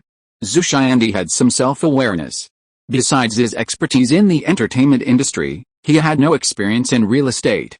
Demolition, Li Chihua smiled. You know, if you want to demolish a house smoothly and cheaply, you have to use some tricks. I don't have the staff for this, so I wanted to work with Brother Xiandi. Demolition? That's no problem, Zhu Xiandi breathed a sigh of relief. Demolition wouldn't be that difficult.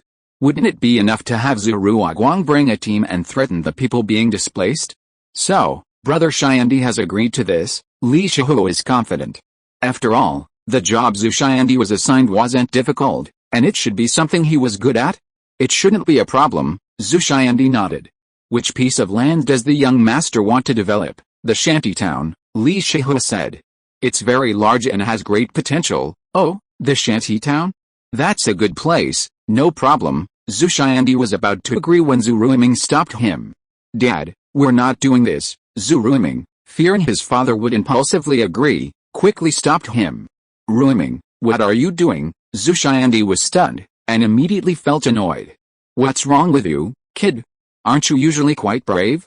Why are you so afraid to do something illegal now? Dad, listen to me, it's not illegal. It's Tang Yun. Tang Yun lives in the shantytown, Zhu Ruoming said anxiously, explaining. Since he'd been pursuing Tang Yun before, he naturally had a detailed understanding of her family background, so it was no surprise that he knew she lived in a shantytown. Huh? Zhu Xiandi was stunned. Wasn't Tang Yun Lin Yi's girlfriend? She lived in a shantytown? Cold sweat immediately broke out on Zhu Xiandi's forehead.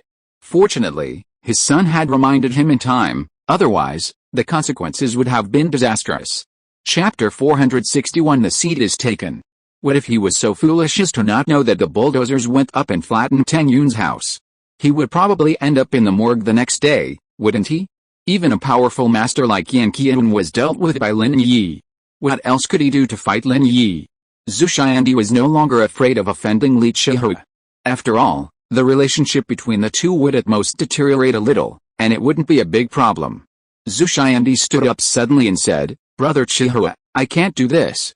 You should find someone else. Sorry. With that, Zhu Xiandi didn't say any more nonsense, pulled Zhu Ruoming and turned to leave. What he was afraid of now was that if Lin Yi found out that he had conspired with Li Chihua to demolish Tang Yun's house, what would happen if Lin Yi came to trouble him? Zhu Xiandi cursed in his heart. What bad luck. I should have known better and never came. What a fuss. Watching the inexplicable disappearance of Zhu Xiandi and his son, Li Chihua frowned. What the hell? Is there something wrong? I'm looking for you because I think highly of you. It's okay if I don't make money, Brother Chihua. I heard them mention a name just now. Maybe it's someone they know, Su Niange said. Forget about them. Call Zhang Fabei. Time waits for no one. Young Master Bing will be here soon. We have to get the real estate company up and running before he gets here, Li Shihu said. By the way, how's Jingabeng doing? He's registered a real estate company with his own funds and is planning to give all his shares to young Master Bing, Su Niange said. He's smart enough. Let's give him 10% of the shares and let him stay in the real estate company as the president. Li Shihu thought for a while and said, young Master Bing is just playing around. He needs someone to help him run the company.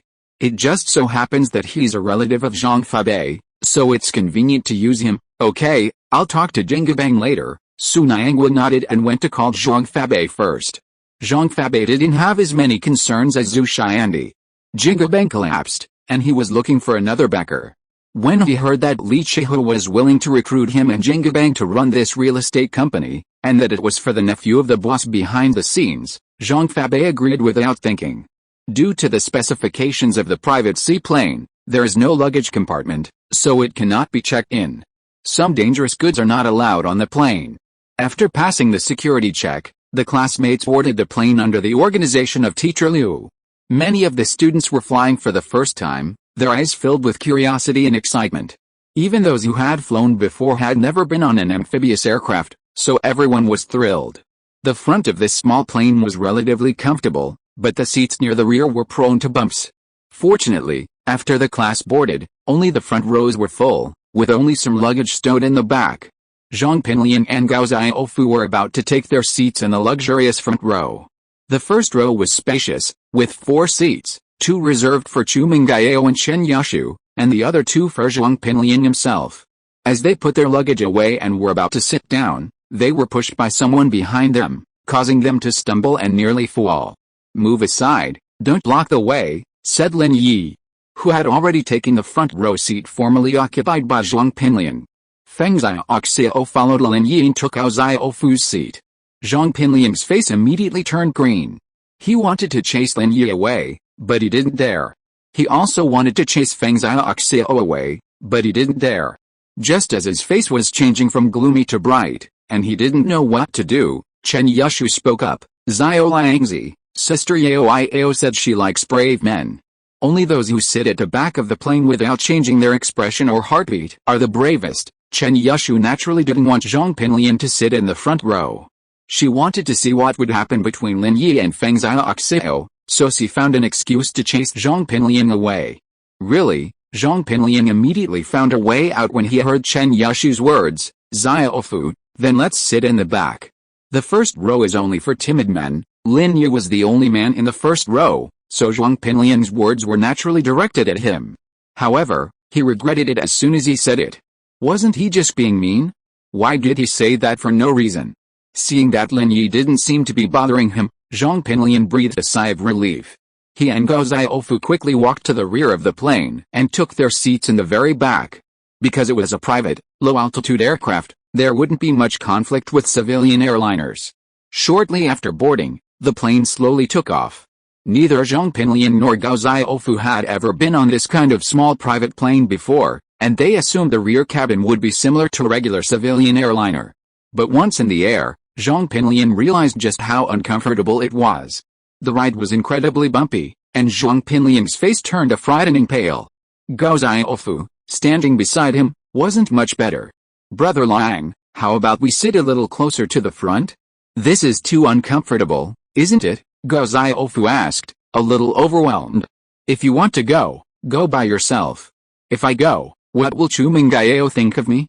Won't she think I'm a coward? Although Zhong Pinliang felt bad, he gritted his teeth and persevered. He'd already spoken his mind. Would backing down make him a laughingstock? Although Zhong Pinliang was already the butt of many jokes, he naturally didn't want to become even more of a laughingstock. Since he could still hold on, he might as well. Zhong Pinliang just wanted to get to the beach in colorful city as soon as possible. Since Zhong Pinliang wouldn't leave, Gao Xiaofu couldn't leave either, so he could only endure it from the sidelines. It was his first time on a plane, so he had no experience and was naturally worse off than Zhong Pinliang. Lin Yi ignored Feng Xiaoxiao. No matter what she said, Lin Yi would only respond with the meaningless words like oh or really? This made Feng Xiaoxiao very depressed. Xiaoshu, What do you think Pengzhan is trying to do? Chu Mengyao also noticed that something was amiss with Pengzhan these past few days. I don't know, but I think she's in love with Arrow brother, right? Otherwise, why would she always be so nice to him? Chen Yushu mumbled, eating snacks. Falling on Lin Yi? How is that possible? Isn't she going to cause trouble for Lin Yi? Chu Mengyao frowned and snorted inwardly. Lin Yi wasn't some hot cake. How could anyone fall for him? Sister Yao, are you jealous? Chen Yushu asked with a grin. Me? Why should I be jealous? What does it have to do with me? Chu Mengyao snorted, disapprovingly. Is it okay? I was thinking of eavesdropping on their conversation. If that's the case, forget it, Chen Yushu said, and resumed her snacks. Chapter 462 Vomited and ate again. Eavesdropping, Chu Mengyao hesitated, frowning slightly. Then go listen. Oh, okay, Chen Yushu agreed with a smile. However, Chen Yushu pricked up her ears for a long time, but she couldn't hear what Lin Yi and Pengzhan said in the seat opposite. They weren't talking either. Lin Yi closed his eyes and pretended to sleep. Pengzhan said a few words, but when she saw that Lin Yi ignored her, she could only listen to her MP3 player. Brother Arrow, Chen Yushu wasn't afraid that Pengzhan would hear her calling Lin Yi. After all, she knew their relationship. If she wanted to tell others, she would have done so long ago, without waiting until now. Huh? Lin Yi opened his eyes and looked at Chen Yushu in confusion. It's okay, Chen Yushu had thought Lin Yi was asleep and planned to wake him up to listen to his conversation with Pengzhan. Now that Lin Yi was awake, she was fine. Lin Yi gave Chen Yushu a puzzled look and shook his head. Lin Yi, are you hungry? I have some biscuits here, Pengzhan asked hurriedly when she saw that Lin Yi had stopped pretending to sleep. Oh, eat it yourself, Lin Yi replied lightly, looking out the window. Pengzhan pouted. What does that mean? He responded whenever Chen Yushu called him, but ignored her when she spoke to him. Hey, how much do they pay you? How much do you mean? Lin Yi was stunned. Aren't you their follower and bodyguard? How much do they pay you every month? Pengzhan asked. Tens of thousands of yuan, Lin Yi said vaguely. Tens of thousands, Pengzhan was shocked. How could that be so much? Although her family was wealthy, her monthly allowance was only 10,000. She had wanted to say how much Chu Mengyao paid Lin Yi, and that she'd doubled his salary, but now, the words were gone. She could only resentfully say, boast. How? Lin Yi roughly guessed Pengzhan's thoughts. I work for her father, and being a sidekick is just a guest role. Oh, Pengzhan nodded. If it was Chu Pengzhan, perhaps he would spend that much money. It wasn't impossible. Pengzhan, if you want to learn how to drive, I don't have the time right now, so you don't have to follow me around every day. It's useless. Since Lin Yi had spoken, he decided to make things clear. No, it's okay if you don't teach me. I just want you to subtly influence me, Pengzhan said. That way, I'll become more and more like you. Lin Yi was stunned. What kind of bullshit theory was that? Subtle influence? Suddenly he was speechless. Then it's up to you. Knowing that he couldn't communicate with Pengzhan, Lin Yi didn't bother to talk nonsense anymore. If she wanted to follow him, then let her follow. Anyway, she would probably get bored after a few days. Okay, Pengzhan was very happy to see Lin Yi agreed, and her eyes narrowed into crescents. Then here's a cookie. Lin Yi took the cookie and casually placed it on the small table in front of him. I heard it, Chen Yushu said to Chu Mengyao in a low voice. Then what did they say? Chu Mengyao asked. Pengzhan asked Brother Wrigley to teach her how to drive, so she follows him every day, Chen Yushu said. Is that so? Then it's up to her. After hearing that Pengzhan was just looking for Lin Yi to learn how to drive, Chu Mengyao naturally lost interest. Gao Xiaofu's face became increasingly pale, and he finally couldn't help himself. Brother Liang, I can't take it anymore. I want to vomit. Hold it a little longer. We'll be there soon. Zhong Pinliang actually wanted to vomit as well, but he was in a better position than Gao Xiaofu. He often traveled by plane and had even flown on small regional airliners. It was better than this, but not by much. I can't take it anymore. I really can't take it anymore, Gao Xiaofu suddenly yelled. Waiter, open the window. I want to vomit. Gao Xiaofu's yell immediately attracted the attention of the students in front of him. Zhong Pinliang felt his face burning. It was so damn embarrassing. He wanted to kick Gao Xiaofu down. This is a plane. Do you think it's a car? The windows are closed and can't be opened. What should I do? I'm going to vomit, Gao Xiaofu said anxiously. Hold it in. It will be fine after a while, Zhong Pinliang said angrily. Ugh, Gao Xiaofu was about to vomit, so he quickly covered his mouth with his hands. After holding it in for a while, he finally breathed a sigh of relief. Huh? Hold it in. Zhong Pinliang finally breathed a sigh of relief when he saw Gao Xiaofu had stopped vomiting. I vomited it into my mouth, and I swallowed it back, Gao Xiaofu said. Ah. Ugh, Zhong Pinliang's stomach suddenly churned. Swallowed it back again? Why is it so disgusting? Zhong Pinliang could have held it in, but after Gao Xiaofu did this, he couldn't hold it in anymore. He opened his mouth and wanted to vomit, but when he looked up, he saw that his classmates were all looking at Gao Xiaofu in a daze. Chen Yushu also turned around and was a little embarrassed.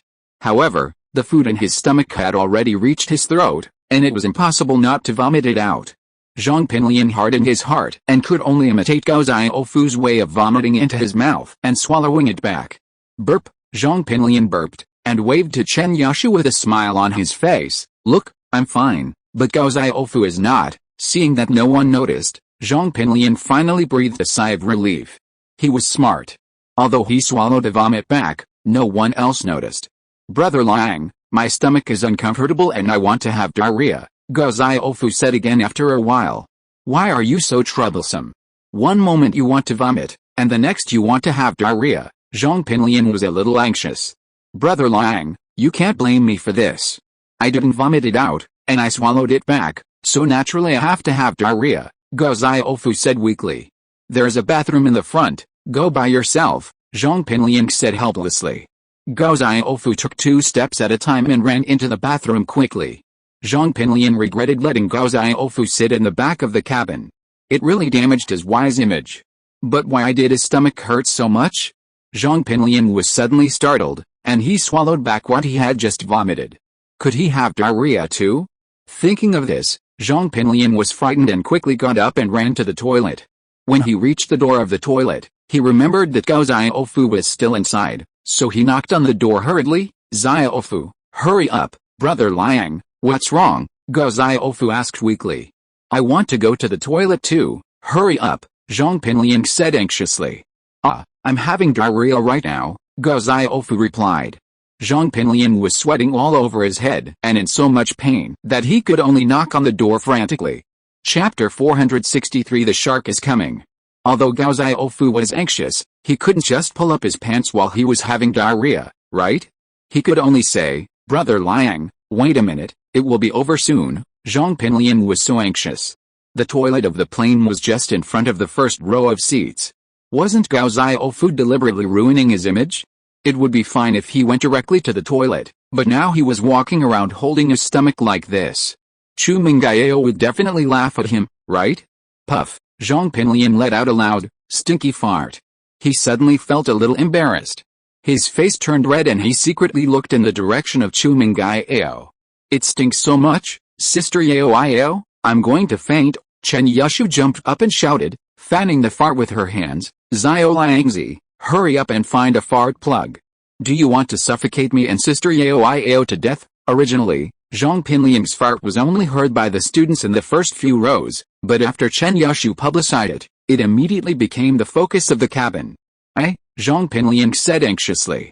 Just as he was about to explain, his bottom uncontrollably poofed again. This time, in his excitement, he even pooped, and suddenly he pulled his pants pocket. Ah, Zhong Pinliang, did you do that on purpose? Chen Yushu was going crazy, pinching her nose and running to the back cabin. It was so smelly. Chu Mengyao frowned in disgust, wondering what Zhong Pinliang was doing. He was still not quiet after getting on the plane. She stood up and followed Chen Yushu to the back. Pengzhan was eating cookies, but she was so disgusted that she spitted them all out and subconsciously ran to the back. Lin Yi didn't care. He had lived in places that were smellier than this one. But Zhong Pinliang's behavior was indeed a bit disgusting. Since the eldest lady had left, Lin Yi stood up and followed him to the back. Gao Xiaofu finally came out of the bathroom. Zhong Pinliang ran in, holding his crotch. The sound of water swish could be heard from the toilet. Zhong Pinliang hadn't brought any spare pants, so he had to take them off in the bathroom, wash them, and then put them back on. However, he didn't dare leave the bathroom until the plane landed. Zhong Pinliang had funded the event, so while everyone thought it was hilarious that he got off the plane in wet pants, they didn't laugh, which comforted him somewhat. "Brother Liang, I'm sorry, I didn't mean to," Guo Xiaofu said, a little embarrassed, realizing he had messed up. "Forget it." Zhong Pinliang looked at his only subordinate, not saying much. He waved his hand and said magnanimously, "Just pretend to be a shark for me later, don't worry, I've practiced it several times in the bathtub at home." "I'll be fine," Guo Xiaofu said confidently, patting his chest. Zhong Pinliang nodded. Whether he could save his face depended on this one move. If his glorious image of bravely fighting the shark was seen by everyone, the previous incident of pulling his trouser pocket would not be a big deal. The plane landed on the dedicated water parking lane in the VIP area of the beach. After the plane stopped, a speedboat came over and took the students on the plane to the beach. The entire VIP area of the bathing beach was booked by Zhong Pinliang, so there were no other tourists here. The seawater was very clear. Between the beach and the seawater, there was a shallow area made of pebbles and fine sand. There were some conchs, small crabs and small fish in it. It seemed that the water environment here was still very good. Lin Yi did not rush to change into a swimsuit like other students. Instead, he sat on the beach and quietly watched the small creatures in the seawater. Such clear water is rare in cities and tourist areas. Lin Yi felt like he was back home. When they were little, he and Ergudan often played at the beach. Of course, Lin Yi spent most of his time practicing martial arts in the water, forced by the old man. Ergudan, Lin Yi, truly doubted his physical structure. He could barely keep his balance in the turbulent waves, yet that boy stood firm like a towering iron. "Why aren't you changing into your swimsuit?" Pengzhan Xiao, upon seeing Lin Yi arrive, sat down on the beach, lost in thought. She followed him, somewhat curiously. "Why change into a swimsuit if you can't swim?" Lin Yi said calmly. "Why aren't you going? I want to stay by your side," Pengzhan Xiao said matter-of-factly. Lin Yi shook his head, his thoughts interrupted. He turned his attention to the girl who had changed into her swimsuit.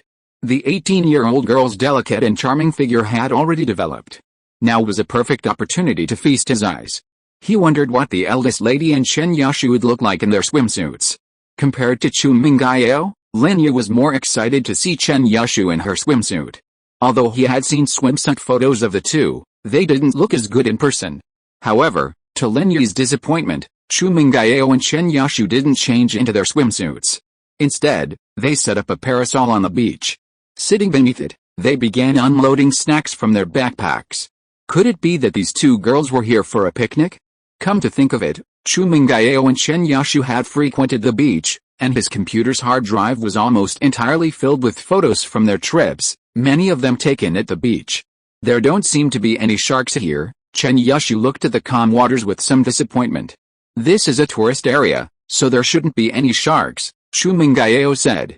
"That little Liangzi, he actually lied to me and even offered me grilled shark meat. I'll never trust him again," Chen Yashu said angrily. "Even if there was, would you dare eat his grilled shark meat?" Chu Mengyao curled her lips. Ugh, Chen Yashu thought of Zhong Pinliang pulling at his trouser pockets on the plane, and she felt sick. If Zhong Pinliang had grilled shark meat for her, she probably wouldn't have dared to eat it either. Guo Xiaofu saw that most of the classmates in the class had gone into the water, so he tied a shark fin on his back and quietly dived into the water. After just a few turns in the water, he found that no classmates noticed him, and he suddenly became a little anxious. He didn't dare to get too close to other students, because the water in the shallow area was very clear. If he went over, people would inevitably find out that he was a shark in disguise. But he couldn't just shout, "I am a shark, sharks are coming," right? Zhong Pinliang was also a little anxious. He wanted to act as a brave man fighting sharks, so he couldn't discover the shark first. It would be best if others discovered it first, and then scared the other classmates to the shore, and then Zhong Pinliang would show off his skills to kill the shark. Just when the two were extremely anxious, Chen Yashu suddenly jumped up excitedly. "Sister Yao, it's a shark. The shark is coming." Chapter 464, Xiao Shu fights shark. Chen Yashu's shout immediately caught the attention of the students in the water. They all looked up and saw a shark's fin floating in the water. Chu Mengyao was startled. She looked in the direction Chen Yashu pointed and saw a shark's fin floating in the water. Isn't this a swimming area? How could there be a shark? I opened a gap in the isolation zone earlier, and the shark swam in. Zhong Pinliang ran over and explained to Chen Yashu and Chu Mengyao, trying to take credit. This wasn't just Zhong Pinliang's nonsense. He had deliberately swam to the safe isolation zone in the distance and opened a large gap there, just to prevent Chen Yashu from noticing the flaw. Of course, Zhong Pinliang wasn't afraid of a real shark swimming in. The chances of that were too small. Unless the smell of blood attracted a shark, why would a shark come here for no reason? Oh, that's great. Finally, we have shark meat to eat. Xiao Liangzi, you did a great job. Chen Yashu patted Zhong Pinliang's shoulder happily, but then asked worriedly, Xiao Liangzi, are you clean?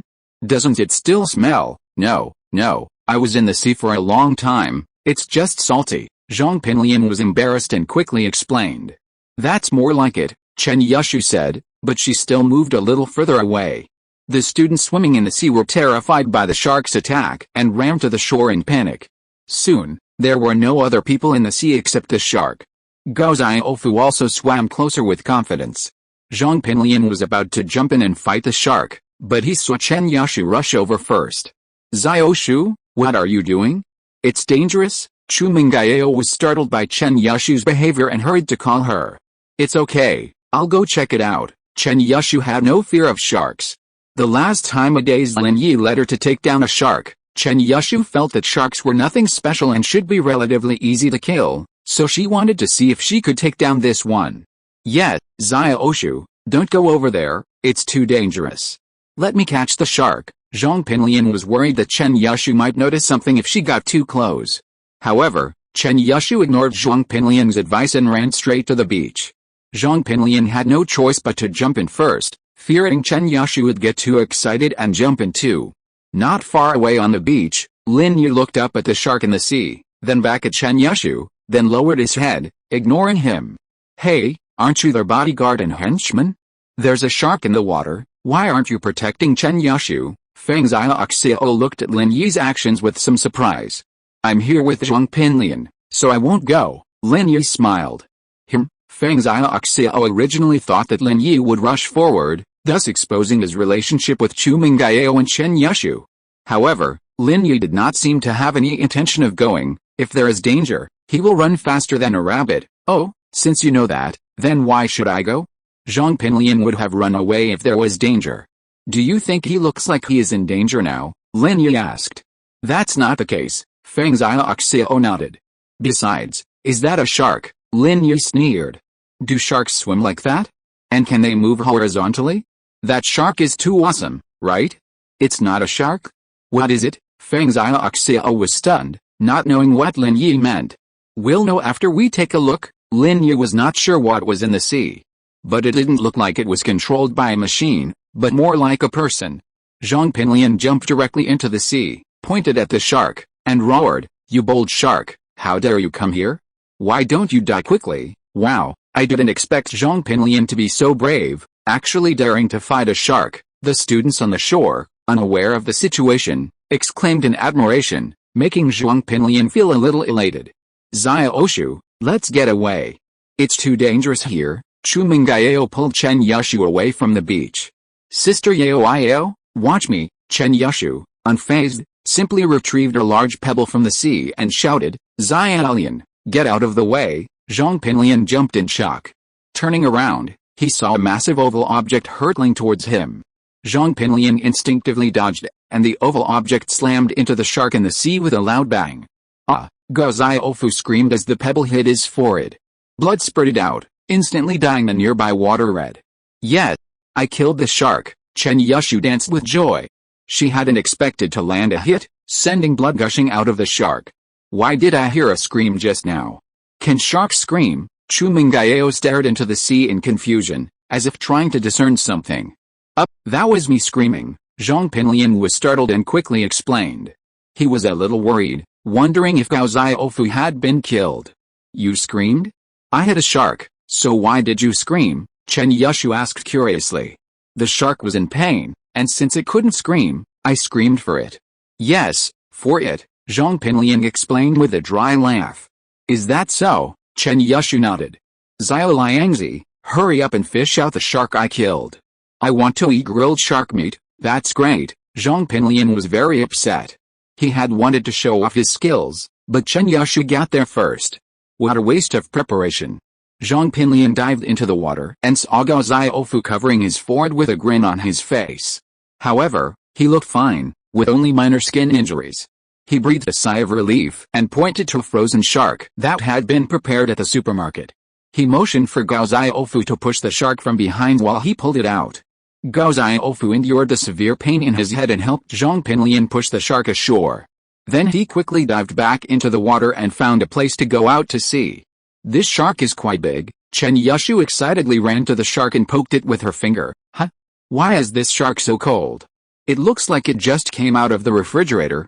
This shark is a cold-blooded animal, so it's cold. Zhong Pinliang was startled, but he quickly found an excuse. Even he himself admired his genius. Chapter 465, Pretend to be a shark for a while? Is that so? Chen Yushu was stunned. She had no idea if sharks were cold-blooded, so she tentatively believed Zhong Pinliang's explanation. Yes, Zhong Pinliang said confidently, Xiaoshu, I'm going to grill shark for you and Yao now. We can't bring fire on planes, so I brought a solar grill. You'll see some high-tech cuisine. Oh, that's great. Hurry up. Chen Yushu was overjoyed to hear she'd soon be enjoying grilled shark. Chu Mengyao, however, stared at the shark on the ground with a strange expression. Why is this shark missing a fin, huh? Zhong Pinliang's eyes widened as he looked at the shark on the ground. Sure enough, a fin was missing from one side. And it looked like it had been cut off in one place. Zhong Pinliang was so angry that he wanted to curse. How dare that supermarket owner cheat him? He cut off a shark's fin and sold it to him at such a high price, and then he'd have his store smashed up. Damn it. The shark fin must have been knocked off by Xiaoshu. Yes. It was hit by a stone, Zhong Pinliang explained. Really? Am I so powerful? Chen Yushu also didn't believe that she could knock the shark fin off. Your shark is not a frozen shark bought in the supermarket. Chu Mengyao kicked the shark twice and found that it was hard, obviously frozen solid. Oh, Sister Yao, why does this shark look like it was bought in the supermarket? Look, there seems to be a price tag in the shark's mouth. Chen Yushu looked at the shark on the ground in confusion after hearing what Chu Mengyao said. Is this the one I killed? Xia Liangzi, are you mistaken? Yes, absolutely. Zhong Pinliang glanced at the shark's mouth and saw a white price tag. He was so angry that he gritted his teeth. Gao Xiaofu was also blind. He didn't see the missing fin, but he also saw the price tag in the mouth. But Zhong Pinliang couldn't curse out loud. He could only laugh dryly as he quickly removed the price tag from the shark's mouth, stuffed it into his own mouth, chewed it twice, and swallowed it.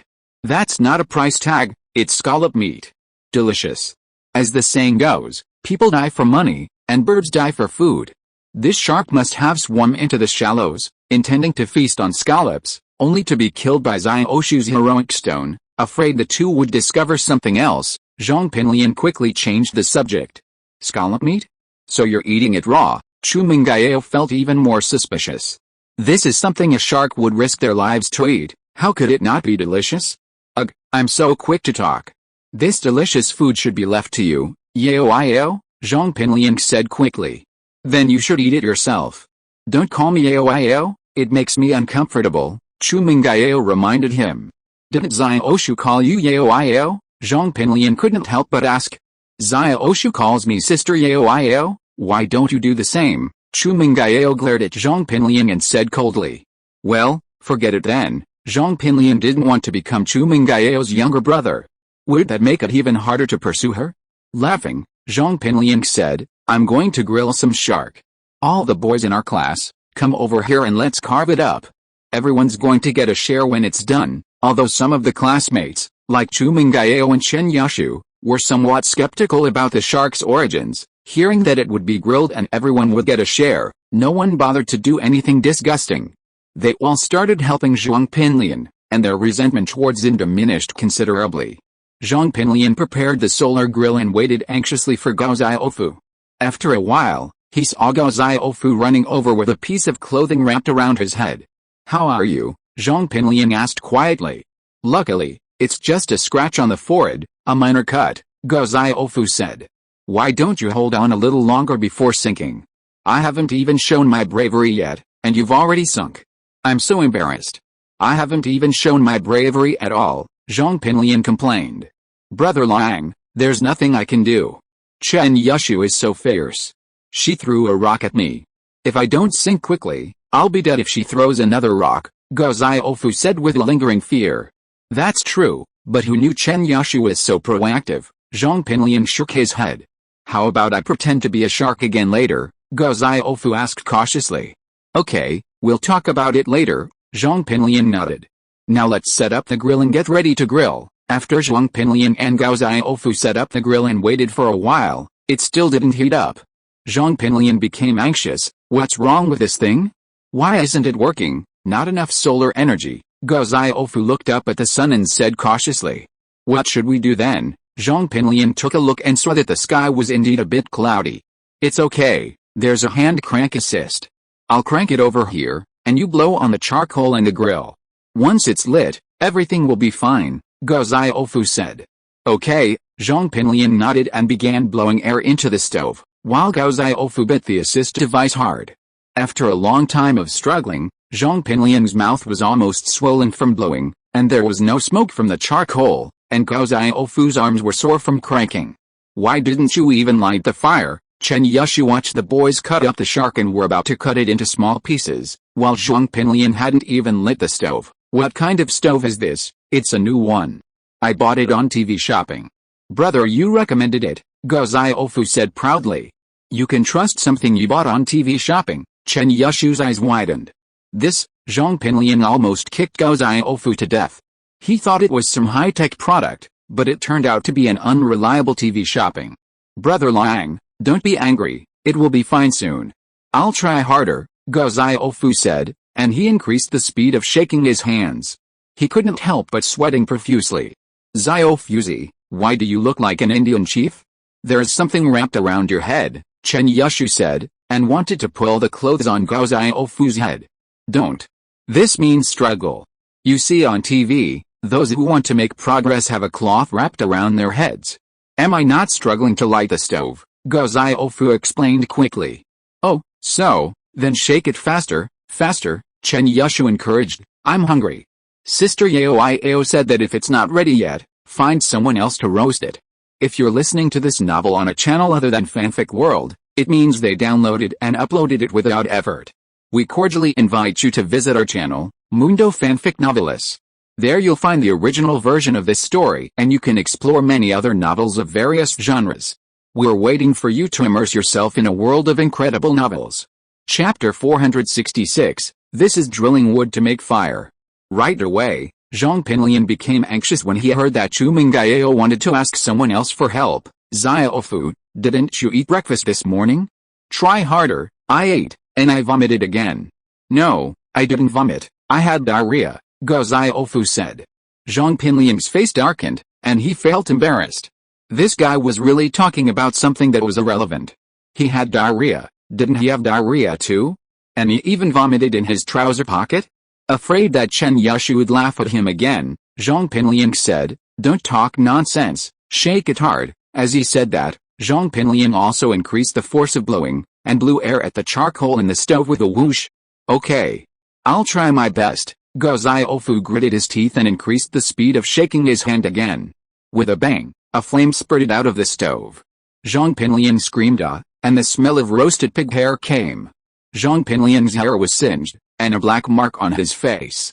Luckily, the flames were only fleeting, otherwise his skin would have been completely singed. Xiaofu, what are you doing? Zhong Pinliang exclaimed. Are you trying to burn me to death, Brother Liang? Didn't you tell me to hurry up? Gao Xiaofu said bitterly. Zhong Pinliang didn't know what to say anymore.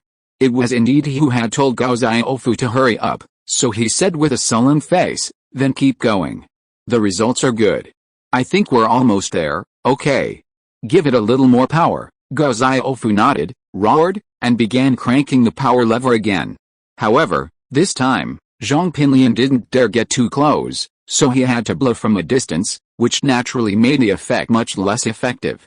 Gao Xiaofu cranked even faster than before, but without Zhong Pinliang's help, the flame wouldn't start. With a bang, Gao Xiaofu suddenly fell flat on his back and sat on the ground with a cry of ouch.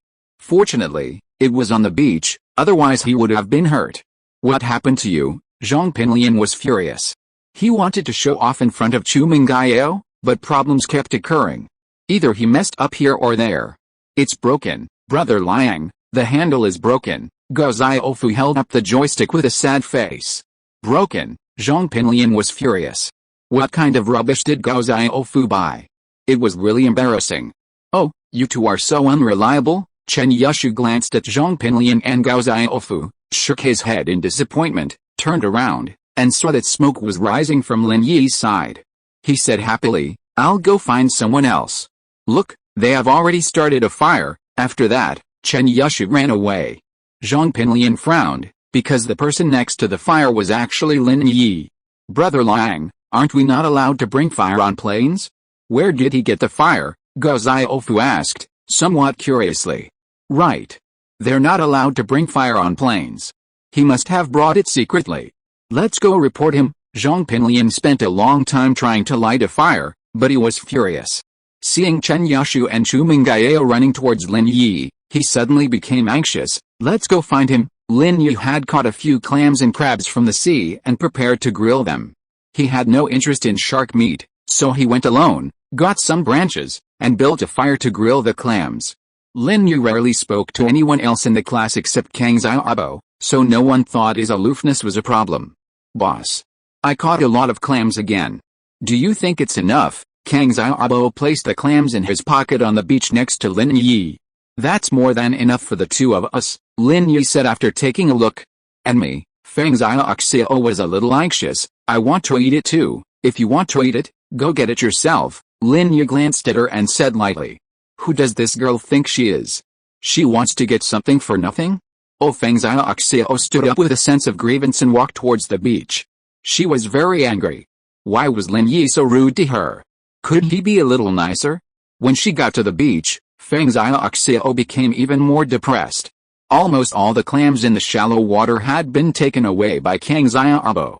It seemed that she could only go to slightly deeper water to catch them. Fortunately, Feng Xiaoxiao was not unable to swim. She just wanted Lin Yi to teach her, so she said she couldn't swim. She was not afraid of danger if she went deeper. Boss, why don't you show any sympathy to women? Kang Xiaobo felt sorry for Feng Xiaoxiao. If there was a beautiful woman who wanted to eat grilled clams, Kang Xiaobo would be happy to grill them for her. But now, Feng Xiaoxiao was pursuing Lin Yi, so Kang Xiaobo couldn't offer any further attention. Besides, Lin Yi wouldn't approve of Kang Xiaobo doing so. Lin Yi, where did you get the fire? Zhong Pinliang was furious, but he felt he was in the right.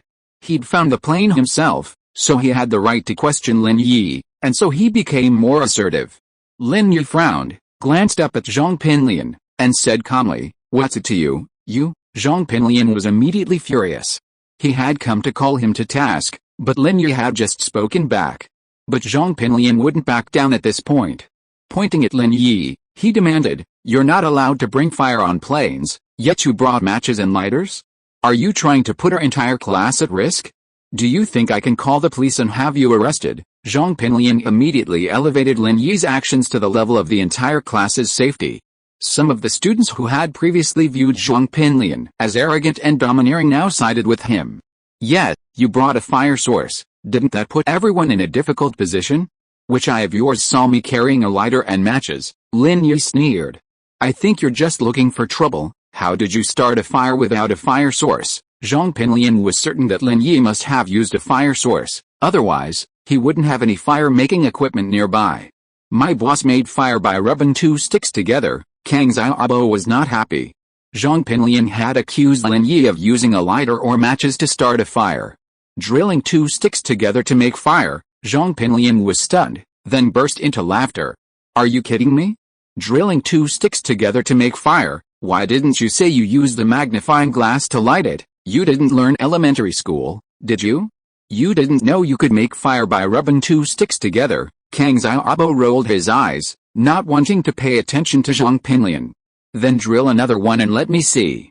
If you can't drill it out, I'm calling the police, Zhong Pinliang roared in frustration. Arrow, no, Lin Yi, show him a show? Chen Yushu had seen Lin Yi making fire by rubbing two sticks together, so she shouted immediately. Chapter 467 Real Shark. Lin Yi glanced at Chen Yushu and ignored her. Performing for Zhong Pinliang? Lin Yi wouldn't be that bored, and he just put the clams on the grill and started roasting them. Lin Yi, can you make fire by rubbing two sticks together? Chu Mengyao had been standing by without saying a word, but when she heard Chen Yushu say that Lin Yi could do it, she suddenly became curious. Yes, since the young lady had spoken, Lin Yi naturally had to answer. Then drill it and show us. Chu Mengyao didn't want Lin Yi to get into trouble, and judging from Zhong Pinliang's expression, he might just do what he said. Lin Yi was her follower, and Chu Mengyao didn't want Lin Yi to be arrested by the police. Oh, okay. Lin Yi casually found two pieces of wood and prepared to make fire by rubbing two sticks together. Wait a minute, why are you so far away from me? Do you have the ability to perform in front of me? Zhong Pinliang waved his hand to stop Lin Yi. Lin Yi actually agreed to perform, which surprised Zhong Pinliang. However, the more easily Lin Yi agreed, the more he feared Lin Yi would do something. Do you want me to put on a show for you? Lin Yi thought Zhong Pinliang was just going after Chu Mengyao, so what with a solar grill? Lin Yi ignored him. But now he'd taken the initiative and turned his attention to him. Lin Yi was a little puzzled. Was he itching for trouble again? Or had he lost his mind? Under normal circumstances, Zhong Pinliang wouldn't have dared to bother Lin Yi easily. But today was different. He'd organized this spring outing and chartered the plane, so in a sense, Zhong Pinliang was the person in charge. So, if Lin Yi had brought a fire on board, he'd have the responsibility to stop him and discipline him. That's why Zhong Pinliang dared to do so. If Lin Yi had just admitted it, Zhong Pinliang wouldn't have been so angry. At most, he'd have reprimanded him and confiscated his fire. But Lin Yi had actually resorted to rubbing two sticks together to make fire. Zhong Pinliang had heard of rubbing two sticks together to make fire, but he'd never actually seen it. And if drilling wood could really make fire, then those expeditions and research groups wouldn't have to attach so much importance to their portable fire sources. Wouldn't they be able to make fire at any time by simply finding two pieces of wood? Okay, just put it on my hand and drill it, and I'll see if I can make fire. Zhong Pinliang asked for another piece of wood directly for fear that Lin Yi would do something tricky. He really didn't believe that Lin Yi could make fire like this. Oh, whatever you want. Don't blame me if you get burned. Lin Yi was thinking about how to teach this guy a lesson, but he didn't expect Zhong Pinliang to take the initiative to ask to drill his hand. Okay, I won't blame you. It's my bad luck if I get burned. Everyone is here to witness it. Zhong Pinliang sneered and said disdainfully, but I'm afraid you don't have that ability. Lin Yi didn't say much. He put a piece of wood in Zhong Pinliang's hand, and then gently rubbed it with another piece of wood. Huh. I thought you had some clever trick up your sleeve, but with the way you're doing it, you'll never be able to make fire. Zhong Pinliang burst into laughter at Lin Yi's actions. Since you're willing to make a fool of yourself, then do as you please, Zhong Pinliang thought to himself. He'd made enough fools of themselves today, and now it was Lin Yi's turn. Zhong Pinliang was chuckling smugly when he suddenly heard a puff sound, followed by a scorching sensation in his palm. Huh? Zhong Pinliang discovered that the wood in his hand had actually caught fire, blazing with flames. Terrified, he quickly dropped the wood and cried out, "It's so hot, so hot." Everyone had benefited from Zhong Pinliang's kindness, so it was difficult to tease him at this moment. However, Chen Yushu didn't mind. Seeing Zhong Pinliang's antics, she burst into laughter, and King Xiaobo joined in. Zhong Pinliang felt so ashamed that he wanted to dive into the sea. Just as he was about to turn around and find an excuse to leave, he saw a shark fin swimming in the water. Zhong Pinliang was immediately overjoyed. Gao Xiaofu was so considerate. He'd arrived just in time. He'd actually pretended to be a shark again, and this time in deep water. Even Chen Yushu, no matter how skilled she was, couldn't throw a rock that far, not even the Olympic shot-put champion. Another shark attack, Zhong Pinliang shouted, instantly diverting the students' attention. Everyone, wait a moment. I'll finish this shark and come back. Zhong Pinliang had a prepared excuse this time. After finishing the shark, he wouldn't drag it back to shore. It wasn't going to happen, since he'd already bought a frozen shark at the supermarket and couldn't get any more. But he could easily use the excuse that the shark was too far out to drag, and that he already had one shark and couldn't finish it, so there was no need to haul another one up. To avoid the awkwardness of the previous fire-making incident, Zhong Pinliang sprinted into the sea and charged at the shark. "You bold shark, look at me, Brother Liang, I'm going to deal with you." Zhong Pinliang was beaten to the punch by Chen Yushu before, and this time he couldn't fail again, so he had to run over as soon as possible to get rid of this shark, lest Chen Yushu make another move. Puff Lin Yi looked at Zhong Pinliang's active back and almost burst out laughing because this shark is a real shark. He had to admire Zhong Pinliang's courage. He dared to rush over like this. "Brother Liang, where have you been?" Gao Xiaofu looked at Zhong Pinliang, who ran out in surprise, a little shocked. Because he didn't pretend to be the shark, Gao Xiaofu thought of a terrible possibility. Zhong Pinliang had already run far away, and couldn't hear Gao Xiaofu's shouts at all. He was still rushing forward enthusiastically, and when he was about to reach the shark, he was stunned. Because he saw the shark opened its bloody mouth to him. "Huh?" Zhong Pinliang stopped all of a sudden. "Xiaofu," the shark didn't answer, but swam towards Zhong Pinliang with its mouth open. It was a shark attracted by the smell of blood. Gao Xiaofu had been bleeding on his head before, and then the boys in the class washed the separated shark meat with seawater, so the shark came in through the gap in the safety cordon that Zhong Pinliang had opened. Oh my god, Zhong Pinliang could see clearly now that this was not Gao Xiaofu, but a real shark. Zhong Pinliang was scared, and screamed, and swam towards the shore in a hurry. This time Zhong Pinliang used all his strength and started running wildly. Although it was a bit embarrassing, it was nothing compared to losing his life. Pengzhan Group was very anxious.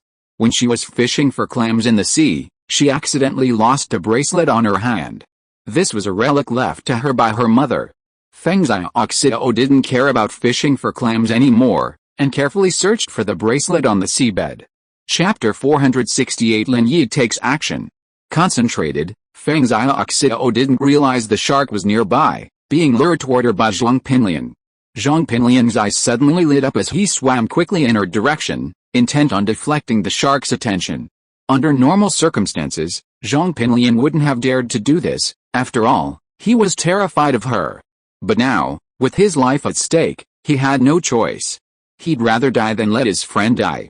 With a shark about to bite him, Zhong Pinliang didn't care. If he could distract the shark and let it attack Pengzhan Group, it would be a relief. Sure enough, the shark's attention was drawn to Pengzhan Group, and it swam toward her. "Boss! That shark!" Pengzhan Group exclaimed, pointing in the direction the shark was heading. Lin Yi frowned. He had also seen the shark being lured toward Pengzhan Group by Zhong Pinliang. Whether Zhong Pinliang was killed by the shark didn't matter to him at all, death was even better. But while Lin Yi didn't have a favorable impression of Pengzhan Group, he didn't feel any dislike for her either. Moreover, if she were to be eaten by a shark for no apparent reason, Lin Yi actually felt a little sympathy for her. It might have been okay if they weren't acquaintances, but she was his deskmate after all, and they'd been messing around for so long, so Lin Yi felt a certain affection for her. He had no choice but to stand up and head towards the beach. "Pengzhan Group, you silly girl, get out of the way," Lin Yi couldn't help but shout. "Huh?" Pengzhan Group was startled by Lin Yi. She looked up and saw Zhong Pinliang swimming desperately towards her, trailed by a shark. Pengzhan Group's face suddenly changed. Lin Yi had pointed out the flaws in Zhong Pinliang's fake shark earlier, but this one was clearly real. Otherwise, Zhong Pinliang wouldn't have run so fast. But wasn't this too mean? He wanted to run, but he chose to run towards him. Wasn't he clearly trying to draw the shark's attention to him? Pengzhan Group was extremely angry and frightened, but she was a little hesitant. The bracelet her mother left for her was lost here. If she ran away now, it would be difficult to locate it later, and the hope of finding it back would be even slimmer. "What are you thinking about?" Lin Yi was a little angry. Pengzhan Group usually look very smart, but why was she so stupid at the critical moment? My bracelet," Pengzhan Group said anxiously. Lin Yi fainted and his life was gone, but he was still looking for a bracelet? What kind of idea was that? But Pengzhan Group did not move. Even if she ran back, it would probably be too late. Lin Yi could only jump into the sea with her clothes on and swim over. Although Zhong Pinliang's life or death had nothing to do with Lin Yi didn't want Pengzhan Group, this silly girl, to die. Pengzhan Group was a little shocked. She didn't expect Lin Yi to jump into the sea to save her at this moment. This made her feel unbelievable. Is this really Lin Yi? Lin Yi swam over quickly, ignoring Pengzhan Group. The shark had already swam over, and Zhong Pinliang, timidly, hid behind Pengzhan Group. Lin Yi was a master at dealing with sharks. Although they were in deep water, his feet could still stand on the bottom, giving him a foothold. With his peak late-stage Huangji strength, he could easily kill the shark with a single punch. However, this approach was too shocking, so Lin Yi decided to use his previous method. After a single punch, he would stab the shark's gills with a branch in his hand. The shark was dispatched effortlessly by Lin Yi, shocking Zhong Pinliang and Pengzhan Group the most. Zhong Pinliang hadn't expected Lin Yi to handle a shark so easily, and he had actually become its enemy. Pengzhan Group was also astounded by Lin Yi's immense strength. His skill was flawless, which made him worthy of Chu Pengzhan's high price. As for the other students in the class, most of them, having previously witnessed Chen Yushu's death of a shark with a pebble, assumed sharks were easy to kill, so Lin Yi's killing of another shark wasn't a shock. "You're trying to kill me," Pengzhan Group, regaining consciousness, immediately kicked Zhong Pinliang in the crotch, causing him to scream, eyes rolling back, and nearly fall into the sea. Pengzhan Group's kick was powerful, her rage utterly utter. Zhong Pinliang was simply robbing her of her life. Attracting a shark to bite her was practically murder. Therefore, Pengzhan Group showed no mercy, and kicking Zhong Pinliang to death was a devastating blow. Zhong Pinliang, knowing he was in the wrong, felt excruciating pain after the kick, but he carefully made his way back to shore, clutching his crotch. Sitting on the beach, speechless and pale with pain, Gao Xiaofu hurried over to offer his condolences. At that moment, no one in the class sympathized with Zhong Pinliang anymore. What he had done was simply unkind, reaching the level of immorality. Unable to fight the shark himself, he lured it towards someone else. Wasn't that a bit too mean? Imagine if someone else had been in the sea instead of Pengzhan Group, wouldn't Zhong Pinliang have also lured the shark? And if Lin Yi hadn't arrived in time, wouldn't a person in the sea have perished? "Silly girl, why didn't you run?" Lin Yi was annoyed at Pengzhan Group's refusal to run. If Pengzhan Group had run, wouldn't he have saved himself from the water? Now he was soaking wet and miserable. "My mom left me a bracelet." Pengzhan Group just remembered that she hadn't found it yet. Regardless of the shark's blood in the sea, she bent down to look for it. "What bracelet? You don't even want to die?" Lin Yi was left with a bittersweet laugh. "It's a relic my mother left me." Pengzhan Group looked at Lin Yi a little embarrassedly, but her eyes did not avoid. This bracelet was too important to her, and Pengzhan Group did not want to lose it. Relic. This time it was Lin Yi's turn to be stunned, but just as Pengzhan Group said, Lin Yi understood why Pengzhan Group was determined to find the bracelet at all costs. What Lin Yi did not expect was that Pengzhan Group actually had no mother. "My mother left when I was very young?" Pengzhan Group shook her head, a hint of sadness flashed across her eyes. Lin Yi sighed. He did not expect Pengzhan Group to have such a side. He touched the sea casually, then reached out and pulled Pengzhan Group's right hand. Chapter 469 Zhong Pinliang's New Plan. "What are you doing?" Pengzhan Group was startled. She hadn't expected Lin Yi to be so bold as to hold her hand. She instinctively tried to dodge, but couldn't. However, Lin Yi didn't say anything. Instead, he placed something in Pengzhan Group's hand and turned to leave. "A bracelet?" Pengzhan Group was speechless as she looked at the object Lin Yi had placed in her hand. She had been searching for something for ages, and Lin Yi had simply found it by casually feeling around in the sea. Pengzhan Group stared at Lin Yi's retreating figure in disbelief, her eyes filled with wonder. She was becoming increasingly confused by Lin Yi. Lin Yi wasn't some treasure hunter. How could he have found the bracelet Pengzhan Group had left in the sea? Lin Yi had simply exploited Pengzhan Group's faint hostility towards him, using the jade pendant's sensing ability to locate something in the sea that carried Pengzhan Group's aura. This was simply a common feature of the jade pendant, a trick Lin Yi often used on the battlefield to locate hidden enemy items. Of course, this feature only worked on those with whom he had a hostile attitude. It had no effect on others. The spring outing ended uneventfully amidst Zhong Pinliang's farce. In the evening, the classmates returned to Songshan City on the seaplane they had taken. Zhong Pinliang, with a pale face, sat next to Gao Xiaofu. The two of them did not try to sit in the last row, but sat behind all the classmates, in the middle of the cabin. Damn it, the spring outing that was originally planned was messed up. Zhong Pinliang found himself so unlucky. No matter what he did, it ended in failure. If this continued, he even thought that he was possessed by the god of bad luck. Brother Liang, I'm sorry. I didn't have time to remind you when that shark came before, Guo Xiaofu said with some guilt. Forget it, I was too anxious. Zhong Pinliang waved his hand. Now Chu Mengyao's impression of me is probably even worse. She thinks I'm a coward who leads danger to women. I'm screwed. There's absolutely no hope, Brother Liang, you can't give up on yourself. There's still hope, Guo Xiaofu quickly tried to persuade him. In fact, even he himself thought Zhong Pinliang's hope was slim. Really? There's still hope. Zhong Pinliang was like a drowning man grasping at the last straw. He knew there was no hope, but he still didn't want to give up. Yes, Guo Xiaofu hesitated and said, Brother Liang, actually I think you should force yourself on her. Force yourself on her? Zhong Pinliang was stunned, and looked at Guo Xiaofu in shock. You mean let me? That's right. Guo Xiaofu just said it casually, but after saying it, even he felt that this was a good idea, so he continued, Brother Liang, you see, it's April now, and there are still 2 months before the college entrance examination.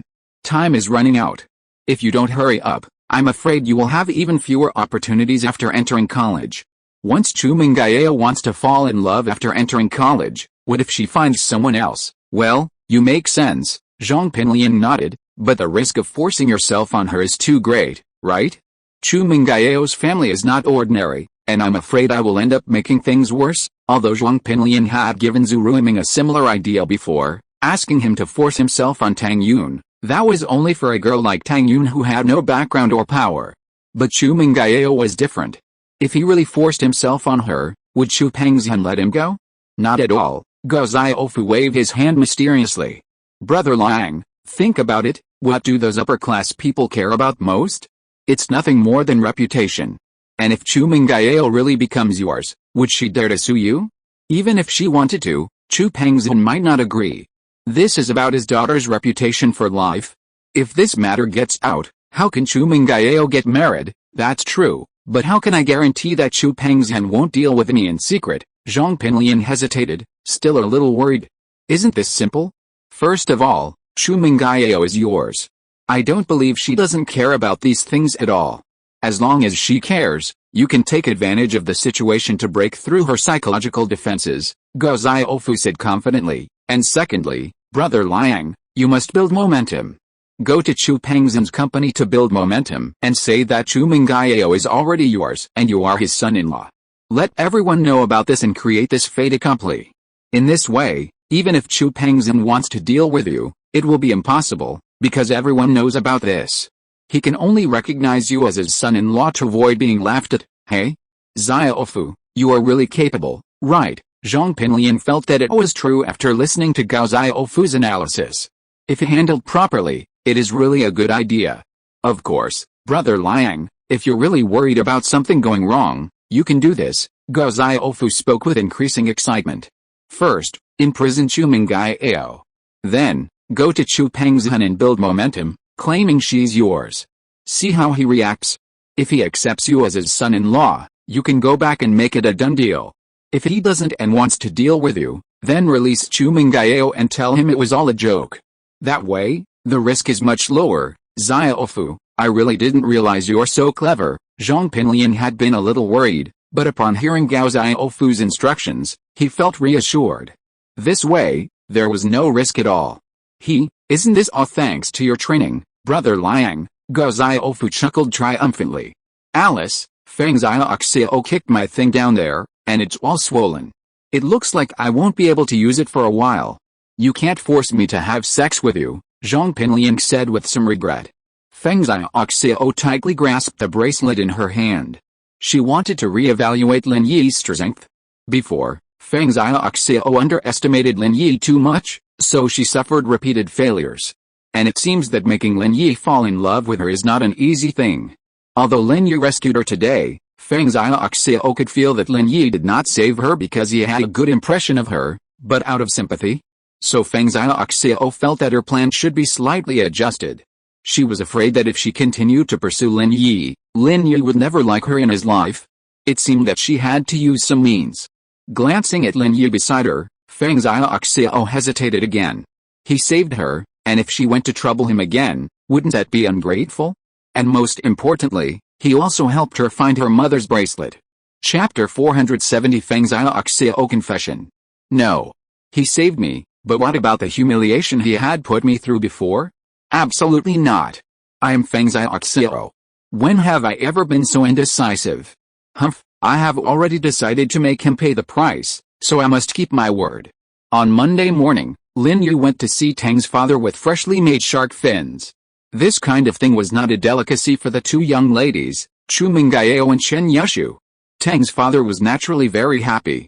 Seeing the shark fins brought by Lin Yi, he was so happy that he couldn't stop smiling. Tang's mother was also very happy. Lin Yi's appearance made the family feel better all of a sudden, and earth-shaking changes took place. Lin Yi, I thought about it and decided to get a storefront after the relocation. Although it may cost some money, I can open a barbecue restaurant, Tang's mother expressed her thoughts. This was the decision she made after listening to Tang Yun say that Lin Yi asked her to open a store. That's great, Lin Yi nodded. With a shop in front and a home in the back, we won't have to worry about housing for the time being. Yeah, Tang's mother said, feeling a bit embarrassed. But I might not be able to pay you back the money I lent you. I've made some money lately, and with the remaining money from old Tang's surgeries, it should be enough to pay the store. Tang's mother knew that if she asked Tang Yun to say this, she would be embarrassed. So it would be better for her to say it herself. Even if Lin Yi refused, it wouldn't matter. After all, she would be the one who lost face. Oh, you don't have to pay that back, Lin Yi smiled. If it's not enough, tell me again. That's enough. Tang's mother beamed at Lin Yi's words and said to Tang Juchen, Old Tang, you see, I told you that Xiaowei would be fine. That's good. Tang Juchen breathed a sigh of relief. He had indeed been worried before. Although Lin Yi and Tang Yun were friends, they were also in a relationship, not engaged or married. Therefore, Tang Juchen felt uneasy about owing Lin Yi so much money. Mom, why are you so greedy? Tang Yun was a little unhappy. Although she no longer had the initial resistance to Lin Yi giving her money for household expenses, she still felt that she owed Lin Yi. If her parents couldn't pay back the money, it would eventually fall on her. What if she couldn't pay it back? How could she pay it back? This child, what do you mean by greedy? Isn't the family in financial difficulty? Tang's mother glared at her daughter and thought to herself, she really doesn't know how to use the resources. Lin Yi is so generous, can't you ask to borrow a little more? Then the family can buy a bigger store, or even buy the first and second floors. Tang Yun pouted in grievance and lowered her head. She couldn't argue with her mother. If she spoke, her mother might say something embarrassing, so Tang Yun simply remained silent. Okay, Uncle Tang, Auntie Tang, Tang Yun and I are going to school. Lin Yi smiled and smoothed things over, relieving Tang Yun's embarrassment. Okay, it's almost time, you guys go? Tang's mother smiled as she walked Tang Yun and Lin Yi to the door. As he left, Lin Yi slipped a bank card into Tang's mother's pocket. Tang's mother was slightly startled, then beamed as she put it in her pocket. She knew it was Lin Yi's money, and the key was that he did it without Tang Yun's knowledge, meaning the money was essentially a gift, not a loan. Since there was no proof, and Tang Yun hadn't seen it, Lin Yi had come today not only to give Tang's father the shark fin, but also to give Tang's mother this card. He also wanted Tang's mother to quickly open the barbecue restaurant and ease Tang Yun's burden. What did you give my mother just now? Tang Yun's sharp eyes caught a clue. Nothing, Lin Yi smiled. Did you give her money secretly? Tang Yun wasn't stupid either, and she probably guessed something. No, just a little piece of jewelry, Lin Yi said casually. Oh, Tang Yun breathed a sigh of relief. She was afraid she owed Lin Yi too much and wouldn't be able to repay him in the future. Lin Yi drove Tang Yun to school and parked the car at the snack street. As soon as they got out of the car, Pengzhan Audi TT also followed and parked next to Lin Yi's car. The vendors were angry but dared not say anything about Pengzhan occupying another stall in the snack street, because knew Lin Yi, who would dare to offend him? Husband, Pengzhan parked the car and waved to Lin Yi. Hubby, Lin Yi widened his eyes and looked at Pengzhan in confusion. Is this girl crazy? Calling him husband? Tang Yun's face also darkened, and she looked at Pengzhan strangely. Before, Feng Xiaoxiao had shown excessive closeness to Lin Yi in the cafeteria, which made Tang Yun a little uncomfortable. But now she actually called Lin Yi husband in front of her. Who did she think she was?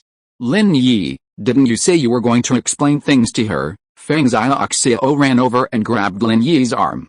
You're lying. You told me yesterday that you were going to give her a breakup fee and then break up with her.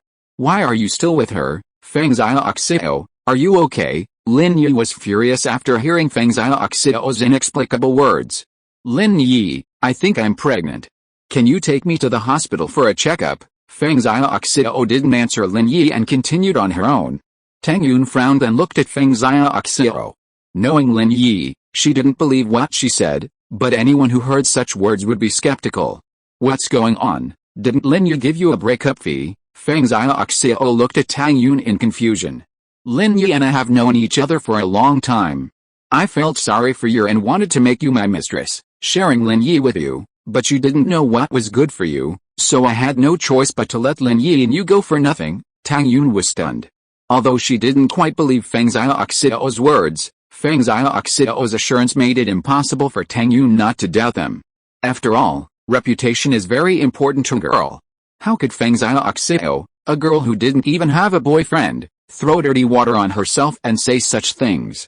Seeing the classmates looking in her direction, Tang Yun felt a little embarrassed and annoyed. Feng Xiaoxiao's words were clearly meant to embarrass her. Even if what she said was false, Tang Yun felt very uncomfortable. Did the classmates think she was competing with her for a man? Tang Yun never thought that one day she would become the protagonist of a love triangle. Lin Yi, talk to her first. I'm leaving first, come find me after class. Tang Yun didn't want to see everyone's strange looks, so she said to Lin Yi, turned around and walked quickly towards the school. Lin Yi looked at Feng Xiaoxiao with a gloomy face. What do you want to do? Lin Yi, I like you. Feng Xiaoxiao raised her head. Her little face flushed as she looked at Lin Yi. I found that I have fallen in love with you. Especially yesterday, you saved me, which made me even more moved. Chapter 471 Xiaofen is in trouble. Feng Xiaoxiao decided to take the initiative and cause some trouble for Lin Yi. Lin Yi looked at Feng Xiaoxiao in bewilderment. The hero saving the beautiful woman might be the most vulgar, but it was also a touching plot. However, Lin Yi didn't think Feng Xiaoxiao was particularly moved by yesterday's scene. Speaking of heroes saving beautiful women, he had saved Tang Yun several times, but she had never shown any sign of love. The feelings between them were simply the product of their long-term relationship. And the eldest daughter, even more so, had saved her numerous times, yet she hadn't shown any sign of love. Therefore, Lin Yi found it highly implausible that Feng Xiaoxiao's confession could be prompted by just one heroic act. Lin Yi, you're the most touching man I've ever met. Feng Xiaoxiao blushed, her eyes blurred. But at that moment, before Lin Yi could say anything, the phone rang. It was Lin Yi.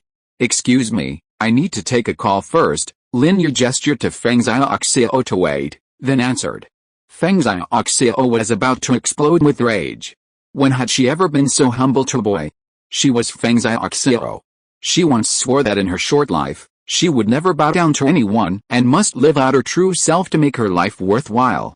But now, Lin Yi actually answered the phone when she finally mustered up the courage to confess to him. This was intolerable for her uncle, but she couldn't tolerate it for her aunt. Feng Xiaoxiao got anxious and raised her foot to touch Lin Yi's instep. Lin Yi thought to himself, why do these girls like to step on other people's feet? Subconsciously shrinking back, Feng Xiaoxiao stepped on nothing. Because she stepped on too hard, with a crack, her high heels actually broke. Feng Xiaoxiao got anxious and glared at Lin Yi, step on him. Otherwise, I won't let you answer the phone. As she said that, she was about to grab the phone from Lin Yi's hand. Lin Yi frowned, thinking Feng Xiaoxiao was being a bit frivolous. But seeing her furious expression, ready to fight him, Lin Yi let her be. He stretched out his foot and answered the phone. Hello, I'm stomping. I'm stomping. I'm stomping, stomping, stomping. Feng Xiaoxiao stomped hard on Lin Yi's foot. The slight pain was nothing to Lin Yi, but it actually stung Feng Xiaoxiao. Boss, Xiaofen's been arrested. Lin Yi had just answered the phone when Kang Xiaobo's panicked voice came from the other end. Xiaofen's been arrested? What's going on? Lin Yi was stunned, and ignored Feng Xiaoxiao, frowning and listening carefully to the call. Boss, here's what happened. I got up this morning and went to Xiaofen's house. I made an appointment with her to go for a walk and have breakfast together. Kang Xiaobo said this with some embarrassment. I get up early every morning and go there. Well, let's get to the point. Who arrested Xiaofen? Lin Yi understood Kang Xiaobo's approach. Men and women in love are always passionate, so Lin Yi would not cancel Kang Xiaobo's diligence every morning. Did he run to Tang Yun's place early in the morning? This morning, Xiaofen was waiting for me on a bench near the breakfast stall as usual. Normally, I get there first, but there was a traffic jam this morning, so I was a little late, Kang Xiaobo said. As soon as I got off the car, I saw Xiaofen being taken away by two men and put into a white van without a license plate. I was startled and quickly stopped a taxi to follow them. Now they have followed them to the gate of a large compound. The taxi driver just stopped nearby and didn't dare to go in. Listening to Kang Xiaobo's words in one breath, Lin Yi pondered for a moment. He couldn't figure out why these people arrested Xiaofen. Could it be that they were sent by Kang Xiaoming? Where are you? I'll be there right away, Lin Yi asked. There's a sign here saying 7 Dunmeng Street, but it doesn't seem like anyone passes by. It must be in the suburbs, Kang Xiaobo said. My taxi cost over 300 yuan. It must be quite far out in the city. Okay, don't act rashly. Be sure to wait for me, Lin Yi said. Keep in touch, okay, boss. Come quickly. I'm afraid they'll do something bad to Xiaofen if you're late, Kang Xiaobo said anxiously. Oh, don't worry. I'm here. Everything will be fine, Lin Yi said. After hanging up Kang Xiaobo's call, Lin Yi ignored Feng Xiaoxiao and turned to get in his car. But when he glanced at Feng Xiaoxiao's Audi TT, he hesitated for a moment and said, lend me your car. In terms of speed, his van would never be able to catch up with Feng Xiaoxiao's sports car. After all, the engine was limited. Even if he stepped on the accelerator, the car couldn't turn into an airplane. Lin Yi had never heard of the place Kang Xiaobo mentioned. Since Kang Xiaobo spent more than 300 yuan on the fare, excluding the possibility that the car in front deliberately took a detour, this is more than 100 kilometers, not close. Huh? Feng Xiaoxiao was stunned, feeling a little indignant. Why did you only think of me when borrowing the car? Why didn't you pay attention to me before?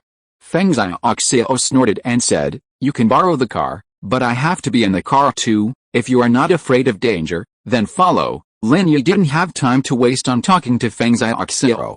The situation was unclear now. Every minute later would increase the danger. Lin Yi didn't want to waste time trying to convince Feng Xiaoxiao. I'm not afraid, Feng Xiaoxiao nodded. The more dangerous and exciting things are, the more I like them. You're quite special. No wonder you like fast cars. Lin Yi shook his head. Give me the keys. Feng Xiaoxiao obediently took out the keys, but didn't give them to Lin Yi directly. Instead, she unlocked the car door with a remote control and said, I'll give them to you when you get in the car. What if you abandon me? How? Lin Yi said with a wry smile. I don't lie to my friends. You consider me your friend. Feng Xiaoxiao suddenly felt excited after hearing Lin Yi's words. Just an ordinary friend, not bad either. Lin Yi was being honest. He had no ill feelings towards Feng Xiaoxiao, nor did he have any good feelings. In his eyes, Feng Xiaoxiao was just a naughty little girl who was spoiled by her family. How could Lin Yi care about her? Hold me for a while, or we'll waste time. The heel of one of Feng Xiaoxiao's shoes was broken, so she was walking with one foot deep and the other shallow, unable to walk fast. Lin Yi took a look, then casually grabbed Feng Xiaoxiao with one arm and tucked her up, placing her in the passenger seat. Feng Xiaoxiao was a little shocked. She had never expected Lin Yi, despite his modest build, to be so strong. He could lift her with one arm? Lin Yi then got in the car, took the keys from Feng Xiaoxiao, started the car, and said to her, navigate to number 7, Dunmeng Street. Oh, Feng Xiaoxiao obeyed, turning on the navigation system. She was incredibly excited. It looked like Lin Yi was planning to drive fast. She could finally see it for herself. Chapter 472 Private Territory. Is it okay to run a red light? Lin Yi asked, since this was Feng Xiaoxiao's car after all. No, it's okay. Feng Xiaoxiao naturally didn't care about the small fine. Lin Yi nodded, then said, hold on tight, fasten your seatbelt.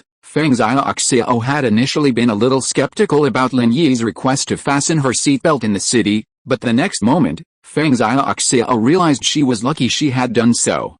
Feng Xiaoxiao had been driving for so long, but she'd never experienced such excellent performance in an Audi TT, feeling like she'd wasted her time. In the city, Lin Yi sped through every available opportunity, ignoring red lights and even pretending not to notice the traffic officer's signal to stop. "That's amazing," Feng Xiaoxiao exclaimed excitedly. "Why can't I be that awesome? Even the traffic police couldn't stop you. I was saving someone, but you were just racing for fun. It's a different situation," Lin Yi said calmly. He glanced in the rearview mirror and saw 2 police cars closing in on him. Lin Yi was speechless, but then he realized his actions were probably just like speeding, so it was only natural that they'd attracted a police car. "Wow, there's a police car chasing us, Lin Yi, get rid of them." Feng Xiaoxiao, however, showed no fear at all. Instead, she became even more excited. "I've only seen this happen in Need for Speed." Lin Yi rolled his eyes. He'd long suspected Feng Xiaoxiao's background was unusual. Being able to move between high schools suggested she possessed immense influence. Therefore, Feng Xiaoxiao's nonchalance about being chased by the police was understandable. However, Lin Yi didn't want to cause trouble. His primary goal was to save people, not to deal with the police. "What's your license plate, Song AFX 520, what's wrong?" Feng Xiaoxiao asked instinctively. "FX 520, Lin Yi thought to himself, "your license plate is quite unique." "Feng Xiao, I love you." This also indirectly proved that Feng Xiaoxiao's family was indeed quite impressive. She could even get a license plate like this, which was much more difficult to get than one with 38S or 36S at the end. Lin Yi didn't say much, simply pulling out his phone and calling Song Lingshan. Song Lingshan hadn't been home for several days, having been at the police station, organizing experts to analyze clues in the organ trafficking case. Seeing Lin Yi's call, she assumed he had some clue and quickly picked up. "Stupid girl, my license plate number is Song AFX 520. There's a police car chasing us. Tell them to stop chasing," Lin Yi said, and before Song Lingshan could say anything, he hung up. "Huh?" Song Lingshan held the phone in stunned silence, her face suddenly filled with anger. This Lin Yi. How dare he order me around? The next time she saw him, she was going to give him a smack in the face. Though Song Lingshan was upset, she didn't dare to offend Lin Yi. She angrily called the traffic police and told them that the Song AFX 520 was on duty and told them to stop chasing. Sure enough, not long after Lin Yi made the call, the police cars behind him disappeared one after another, and when they passed the traffic booth again, no traffic police stopped them. "Lin Yi, you're incredible, aren't you? You got it done with just one phone call." Feng Xiaoxiao's eyes widened in surprise. Although she had connections, she couldn't make all the traffic police in the city turn a blind eye with just one phone call. "I was in a hurry to save someone," Lin Yi said calmly. "Don't confuse me with a playboy like you." You're pretty cool, too." Feng Xiaoxiao excitedly waved her fist. "By the way, who's Brainless Girl?" "She's a friend of mine," Lin Yi said. "Then why is she called Brainless Girl? Is she brainless?" Feng Xiaoxiao asked, puzzled. "It's my nickname for her," Lin Yi explained with some resignation. It was a nickname that it was really hard to share with others. "Then why don't you give me one too?" Feng Xiaoxiao felt that anyone Lin Yi could give a nickname to must be very close to him. Otherwise, why would Lin Yi get things done with just one phone call? Lin Yi was going crazy. Someone actually asked for a nickname? Lin Yi ignored her and kept quiet. Lin Yi discovered that Feng Xiaoxiao was the type who would shine brightly if she got a little sunshine, and would overflow if she got a little flood. The more he talked to her, the more trouble she would have. This time, Lin Yi simply stopped talking. Feng Xiaoxiao saw that Lin Yi ignored her and looked out the window with some grievance. When they were almost at Dunmeng Street, Lin Yi's phone vibrated twice, and he received a text message. "Boss, I can't wait any longer. I'm going in first. I'm afraid they will do something bad to Xiaofan." The text message was from Kang Xiaobo. Lin Yi frowned. Kang Xiaobo still couldn't help himself and actually went into the tiger's den himself. Isn't this just adding to the trouble? But Lin Yi also understood Kang Xiaobo's feelings. At this time, no one would be able to bear it if their beloved was captured. Lin Yi called Kang Xiaobo, and sure enough, The phone was turned off. It seemed that Kang Xiaobo had made up his mind. Near number 7, Dunmeng Street, there was only a large, factory-like compound. Lin Yi drove closer but didn't see any other buildings. This was already the outskirts of the city, and besides the wasteland, the only buildings to be seen were quite a distance away. "Who are you?" Lin Yi's car had just reached the compound's gate when 2 burly men emerged and blocked his way. "Tourists," Lin Yi said, feigning fear. Inwardly, he was thinking, this place is heavily guarded. It didn't look like Kang Xiaoming had set it up. If Kang Xiaoming simply wanted to capture Xiaofan for revenge or to vent their anger, they wouldn't have created such a heavily guarded place on the spur of the moment. Could it be another group? Lin Yi was puzzled as to why these people were arresting Xiaofan. Xiaofan wasn't someone who would offend anyone. "This is private territory, don't hang around here, get out of here." The big man took a look at Lin Yi's car, and saw that it was a sports car with a man and a woman sitting in it. He believed that it was a couple driving out for fun, so he didn't care. He waved his hand impatiently, signaling them to get out. "Oh, okay, sorry." Lin Yi started the car, and seemed to be preparing to reverse, but suddenly stepped on the accelerator and crashed into the 2 burly men. Bang bang, with 2 loud noises, the 2 big men were knocked away and fell to the ground with blood in their mouths, unconscious. "Ah!" Feng Xiaoxiao screamed, a little stunned. Although she usually played crazy, often blackmailed and dealt with others, and even dared to stab people with a knife, but she was still shocked by Lin Yi's driving and hitting people without saying a word. She was speechless. If you're listening to this novel on a channel other than Fanfic World, it means they downloaded and uploaded it without effort. We cordially invite you to visit our channel, Mundo Fanfic Novelis. There you'll find the original version of this story, and you can explore many other novels of various genres. We're waiting for you to immerse yourself in a world of incredible novels. Chapter 473. Continue to crash. Inside the courtyard, in one of the 3 large tiled houses in the middle, a one-eyed man with a somewhat menacing appearance kicked Kang Xiaobo in the butt, sending him tumbling to the ground. "Damn it, you look sneaky, you don't look like a good guy. Are you a reporter?" Kang Xiaobo was unlucky. Afraid of being discovered by the 2 guards at the main gate, he had climbed the side wall to enter the courtyard. His strategy was sound, but as he was climbing, the one-eyed man was relieving himself at the base of the wall not far below. When Kang Xiaobo jumped down, he was so startled that his urine stopped flowing. Furious, the one-eyed man dragged Kang Xiaobo straight into the tiled house. "Where's Xiaofan? Where did you take Xiaofan? Who are you?" Now that he had been captured, Kang Xiaobo was ready to risk his life. His neck stiffened, and he looked like he was ready to die. "Xiaofan," the one-eyed dragon was stunned. "What, Xiaofan?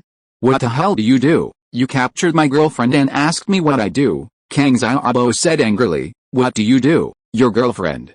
Could she be the lame girl who was sent here just now?" The one-eyed dragon suddenly remembered a lame girl who was sent here before. "Where is she? Let her go quickly." Kang Xiaobo was not afraid of anything since he had made up his mind. "If you don't let us go, my boss will be here soon, and that will be the day of your death." "Ha!" The one-eyed dragon laughed as if he had heard a huge joke. "Your boss? Who do you think your boss is? You want us to die? Since you and that cripple are together, that's perfect, just lock you up together. Since there is a road to heaven but you don't take it, and there is no door to hell but you walk in, then you should be a pair of couples in distress. I will cut off all your organs and let you share the joys and sorrows." Haha. As soon as the one-eyed dragon finished speaking, he heard 2 loud noises in the yard accompanied by bursts of screams, and then there was no sound. "What's going on?" The one-eyed dragon suddenly became alert and asked a subordinate beside him, "Urzi, lock this kid in the basement first." "Are the cops here?" "My boss is here." "You're dead." Kang Xiaobo had an inexplicable confidence in Lin Yi. If Lin Yi came, then he and Xiaofan would be out of danger. "Your boss," the one-eyed dragon breathed a sigh of relief. As long as the police were not here, it would be easy to deal with. He said to his subordinate Urzi, "By Ozi and Fizi at the door should have been dealt with. Let's go out and take a look." "What about this kid?" Urzi pointed at Kang Xiaobo and asked. "Throw him here. He can't run away if the door is locked," the one-eyed dragon said nonchalantly. "Take the weapons and go out to see who is the idiot who volunteered to give away a kidney." "Okay." Urzi took out a hunting rifle from the mezzanine of a table in the house and held it in his hand. He and the one-eyed dragon went out of the tile house together. However, The scene before them shocked the two men. Baozi and Fizi were lying on the ground in the most miserable state, their faces covered in blood. It was obvious that they were no longer alive. Looking at the yard, all that was left was an Audi TT sports car. It was obvious that Baozi and Fizi were hit by this car. Damn it, kill them, One-Eyed Dragon was anxious. Usually, there were only 4 brothers guarding the compound, and now 2 of them were hit and killed by a car. How could he tolerate it? They have guns, Feng Xiaoxiao said in panic as she looked at One-Eyed Dragon and Erzi, who came out of the house. I told you it would be dangerous. If you are scared, I will leave the car to you and you can drive back now. Lin Yi glanced at Feng Xiaoxiao, whose face was pale, and said lightly, I promise no one will chase you, I won't leave. How could Feng Xiaoxiao dare to drive away by herself at this moment? She knew that following Lin Yi was the safest way.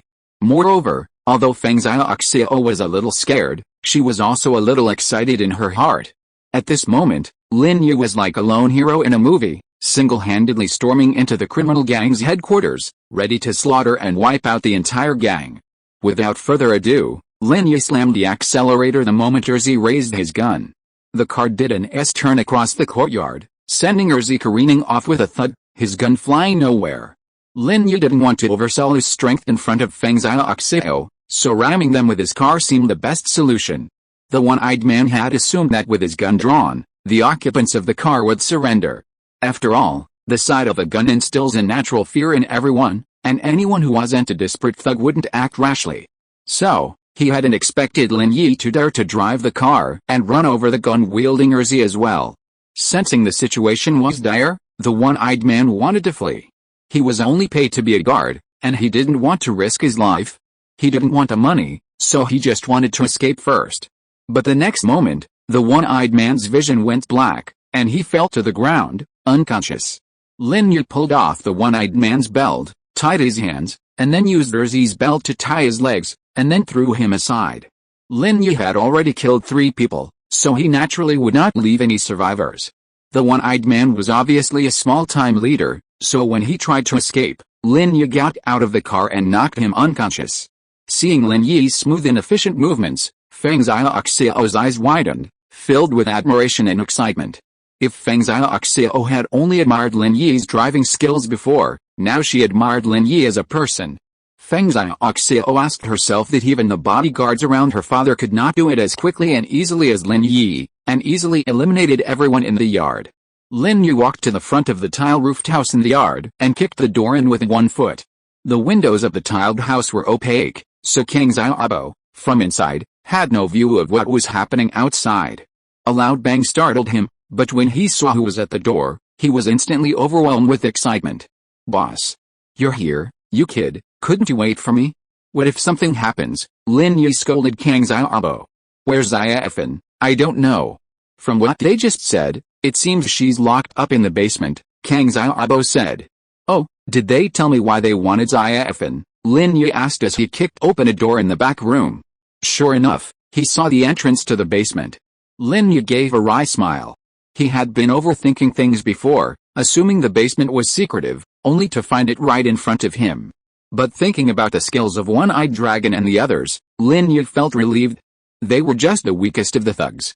What could they possibly be doing that was so sophisticated? Chapter 474 The Criminal Gang's Lair. No, but they seemed to have mentioned offering a kidney, and that they were going to remove Xiaofen and me, so we could share the hardship, Kang Xiaobo recalled, shaking his head. Oh, Lin Yi was slightly startled. Kidneys? Organs? Could this be the organ trafficking ring's lair? It couldn't be such a coincidence. Remembering what Song Lingshan had said before, that the ring targeted beggars, the homeless, and the disabled, Lin Yi suddenly realized that Xiaofen was disabled. Besides, the people in the shanty towns weren't wealthy, so it was possible she'd be targeted by the organ trafficking ring. Lin Yi kicked the basement door open, but Kang Xiaobo rushed in first. Lin Yi shook his head. Kang Xiaobo was too eager. He didn't know if there were any more of the other gang members in the basement. However, the jade pendant on Lin Yi didn't give any warning, so he assumed there was no danger inside, so he didn't try to stop him. Xiaofen didn't expect Kang Xiaobo to appear here, and was immediately shocked. How did you get here? Xiaofen's first thought was that Kang Xiaobo was also arrested, But when she thought about it carefully, the door of the basement was kicked open just now. Could it be that Kang Xiaobo came to save her? But there are 4 burly men guarding here. How did Kang Xiaobo get here? Just when Xiaofan was confused, she looked up and saw Lin Yi's figure at the door of the basement. Xiaofan immediately understood that Kang Xiaobo must have come here with the help of Lin Yi. However, Xiaofan was also very moved in her heart. Although Lin Yi helped, Kang Xiaobo was able to run to save her regardless of his own safety, which was enough to make Xiaofan feel relieved. With such a man who loves and cares about her, Xiaofan feels that she will never have any regrets in her life. Hey, I saw you being taken away by a car, so I took a taxi and chased after you. Then I called the boss. Kang Xiaobo scratched his head and said embarrassedly, if the boss hadn't shown up in time, I would have been locked up too, boss. Thank you, Xiaofan, like Kang Xiaobo, called Lin Yi boss and was filled with gratitude towards him. Lin Yi waved his hand indifferently. He had already accepted Kang Xiaobo as his younger brother, so no matter how much he helped him, Lin Yi would not complain. At this moment, Lin Yi was thinking about other things. In the basement, Xiaofan was not alone. There were 2 other people sitting in the corner with evasive eyes. They didn't know who Kang Xiaobo and Lin Yi were, and they didn't dare to ask. One of them was a boy of 16 or 17. Judging from his clothes, he should be a beggar. There was also a woman in her 30s, also a disabled person, dressed very simply and missing 2 arms. If Xiaofan were alone, Lin Yi might have thought this was a conspiracy targeting her, Kang Xiaobo, or even himself. But seeing the presence of others, and coupled with Kang Xiaobo's earlier mention of organ harvesting, Lin Yi felt certain this was an organ trafficking organization's base. Pengzhan cautiously followed Lin Yi, feeling both fearful and excited. To her, Lin Yi was undoubtedly a hero who had busted a criminal gang. Although Pengzhan often engaged in illegal activities like fighting and racing, she admired heroes at heart. It was just that she couldn't be a hero, so she sought excitement elsewhere. Seeing Lin Yi single-handedly bust an entire criminal gang, she was thrilled. Lin Yi. Is this a criminal organization? Maybe. Lin Yi planned to call Songlingshan and ask her to take over. Lin Yi was no hero. His sole purpose in coming here was to rescue Xiaofan. He had left her alive because he wanted to understand the purpose of the kidnapper's kidnapping. Lin Yi didn't care about other things. As for whether he could follow the clues to find the interest group behind it, Lin Yi had no right to control it. At this time, Kang Xiaobo saw Pengzhan following behind Lin Yi, and he couldn't help but give Lin Yi a thumbs up. It's only been a few days, and he has already dealt with Pengzhan. Lin Yi saw Kang Xiaobo's dirty thoughts and glared at him helplessly. My car was driving too slowly, so I drove Pengzhan's car. Oh, Kang Xiaobo was a little disappointed. He thought Lin Yi and Pengzhan were already together. Don't move. I'll make a call. Lin Yi instructed Kang Xiaobo and Xiaofan, then turned and left the basement. Lin Yi dialed Songlingshan's number. When Songlingshan saw the call from Lin Yi, she really wanted to hang up. She was already annoyed enough, and Lin Yi actually bothered her with some trivial matters. Hey. What else is going on? I've already informed the traffic police, and haven't the police cars already left? Songlingshan yelled in frustration. Although she didn't want to answer the call, she knew she couldn't offend Lin Yi too much. But it was okay to complain, right? So she continued yelling, do you know I'm very busy? I haven't slept well for several days because of the latest case. Oh, I found a suspected organ trafficking organization's den. Since you're busy, forget it. I'm leaving, Lin Yi said and hung up the phone. Huh? Songlingshan was stunned. A suspected organ trafficking organization's den? Lin Yi found it? Songlingshan subconsciously stood up excitedly. Wait a minute. However, Songlingshan found that Lin Yi had already hung up her phone. Songlingshan was so angry that her teeth were itching, but her heart was also pounding with excitement. If what Lin Yi said was true, then wouldn't she have all the clues that had been bothering her? The police looked at Songlingshan, who had suddenly stood up in a frenzy of excitement, with questioning eyes. However, Songlingshan offered no explanation, simply saying, I'll go back to the office. With that, she hurried back to her office, locked the door, and quickly called Lin Yi back. Oh, I thought you weren't interested. Lin Yi smiled as he answered the phone. Oh, don't be angry. I was just excited, and I'm not in a good mood. Good man, tell that idiot girl where the den is. Songlingshan felt a chill in her own voice, But there was nothing she could do. Lin Yi was a softie, and she could only swallow her anger when she wanted to ask him for help. "Oh, number 7, Dunmeng Street. You'd better come by yourself and drive a large car," Lin Yi stated. "Okay, wait for me, I'll be there soon." Song Lingshan hung up the phone, went downstairs, and drove to Dunmeng Street. Since Lin Yi wouldn't let her bring anyone, she had no choice but to go alone. Chapter 475 Breakup Fee. Seeing the devastating scene in the yard, Song Lingshan couldn't help but frown. "Are these people dead? I hit them," Lin Yi explained calmly. "How can you kill people so casually?" As a police officer, Song Lingshan naturally found Lin Yi's behavior somewhat unsatisfactory. "They were armed. Why wouldn't I just hit them and wait for them to shoot me?" Lin Yi rolled his eyes. "I told you to do it yourself, so I let you handle it," Song Lingshan nodded.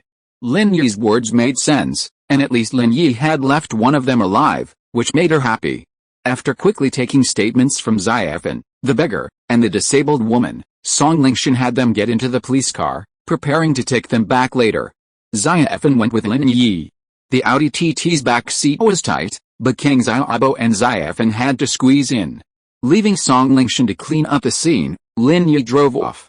In reality, even if Lin Yi went to the police station to give a statement, nothing would have happened, since he was not only acting in self-defense but also acting bravely. However, Lin Yi was hesitant to bother with the problem, so letting Song Lingshan handle it herself would have been much easier, and he could have given the girl some credit. On the way home, since there wasn't anything urgent, Lin Yi slowed down. Feng Xiaoxiao was a little annoyed. "Lin Yi, why are you driving so slowly? If you think it's too slow, you can drive," Lin Yi said calmly. "Then you drive." Feng Xiaoxiao was a little annoyed. She wanted to see Lin Yi's car show again, but it was impossible. Tang Yun returned to the classroom and thought about what happened that morning. She had initially thought it was fake, but the more she thought about it, the more uneasy and worried she became. Could Feng Xiaoxiao really be related to Lin Yi? The thought of Feng Xiaoxiao suddenly transferring to number 1 high school and sitting next to Lin Yi made Tang Yun feel a little uneasy. If Feng Xiaoxiao and Lin Yi had no relationship, why did she have to pester Lin Yi every day? She knew she was Lin Yi's girlfriend, yet she dared to say such things to him in front of him. Was everything she said that morning true? Otherwise, why would a girl tarnish her reputation by saying she had been in a relationship with Lin Yi and might be pregnant? She wanted Lin Yi to take her to the hospital for a checkup? Tang Yun thought, even if she and Lin Yi were in that kind of relationship, she wouldn't have publicly let anyone know, right? Unless she was threatened by external factors and desperate to announce her relationship with Lin Yi, then she would have done so. So, was Feng Xiaoxiao in the same situation? If it weren't for her relationship with Lin Yi, she probably wouldn't have said these things, right? Since she was willing to speak out without shame, did that mean she and Lin Yi really had this thing going on? Tang Yun's mind was in a turmoil, filled with memories of that morning's incident. Although she didn't want to believe Lin Yi would have fallen in love with someone else, Feng Xiaoxiao's words hinted that Lin Yi wasn't in a relationship with someone else, but had been with her first before being with her. Otherwise, Tang Yun couldn't believe that Feng Xiaoxiao, who had just transferred to the same school a few days ago, could fall in love with Lin Yi and have that kind of relationship with him. The only possibility was that Lin Yi and Feng Xiaoxiao knew each other before. Thinking about how she had asked Lin Yi about their relationship, and Lin Yi had only vaguely said that Feng Xiaoxiao had seen him drive before and wanted to learn from him, Tang Yun's brows furrowed even more. Just to learn how to drive, she had to go through so much trouble to transfer to the same class as Lin Yi? Tang Yun took out her phone and checked. There were no missed calls or text messages from Lin Yi. Why didn't he come to explain? Tang Yun was so confused that she made it to the end of the first period, but still hadn't received a call or text from Lin Yi. She waited in the classroom for a long time, but Lin Yi didn't come to see her. When they separated this morning, Tang Yun had agreed with Lin Yi to come to her after the first period to explain. But even after the bell rang, Lin Yi hadn't shown up. Tang Yun's mind was in a mess. Could it be that the scene in the morning was real? Tang Yun felt a little regretful. If she had known this would happen, she should have continued to see what Feng Xiaoxiao had to say regardless of her face. However, she just couldn't let go of her face at that time and took a step forward. In the second class, even when the teacher asked her a question, Tang Yun didn't react. She still didn't know how she got through it. After class, Tang Yun finally couldn't help it. How could Lin Yi do this? Even if it was related to Pengzhan Group, he should at least give her an explanation, right? He didn't even say a word. What did he think of her? Tang Yun was a little annoyed. She mustered up the courage to come to the door of Lin Yi's class, pulled a classmate, and asked him to help her call Lin Yi out. Tang Yun wanted to ask Lin Yi in person what he meant. Almost everyone in the school knew about Lin Yi and Tang Yun's affair, so no one found it strange that Tang Yun came looking for him. However, a classmate glanced around the classroom and said, "Lin Yi isn't here." Oh, Tang Yun was slightly startled, but for some reason, she asked again, "Is Pengzhan Group here?" The classmate glanced again, then shook his head at Tang Yun, saying, "Pengzhan Group isn't here either." "Oh, thank you." Tang Yun's eyes welled up, and she felt like crying. Lin Yi wasn't there, and Pengzhan Group wasn't there either. How could they both be gone at the same time? Could they have really gone out together? Thinking of this possibility, Tang Yun stumbled and nearly fell to the ground. She quickly grabbed the wall to steady herself. Not seeing Lin Yi and Pengzhan Group, Tang Yun, who had initially been skeptical about their relationship, was now even more suspicious. Thinking back to what Pengzhan Group had said to her seriously this morning, "Didn't Lin Yi give you a breakup fee? Lin Yi and I have known each other for a long time. I felt sorry for you and wanted to make you my mistress so I could share Lin Yi with you, but you didn't know what was good for you, so I had no choice but to let Lin Yi and you go for nothing." Tang Yun felt a surge of grievance. Wait, a breakup fee? Tang Yun suddenly remembered that Lin Yi seemed to have given her mother something this morning. Could it be the breakup fee Pengzhan Group had mentioned? Thinking of this possibility, Tang Yun directly dialed her mother's number, took a deep breath, and asked calmly, "Mom, where are you?" "I'm at the bank," Tang's mother said excitedly. She was extremely happy. Before Tang Yun called, she had just checked the bank card Lin Yi had given her that morning. There was actually 500,000 yuan in the card. End of this chapter. Thank you very much for reaching the end. Don't forget to like. Looking for more exclusive content and immediate access? Subscribe to our Patreon. Remember, every like, subscription, or donation encourages us to continue. Thanks to everyone. See you in the next video.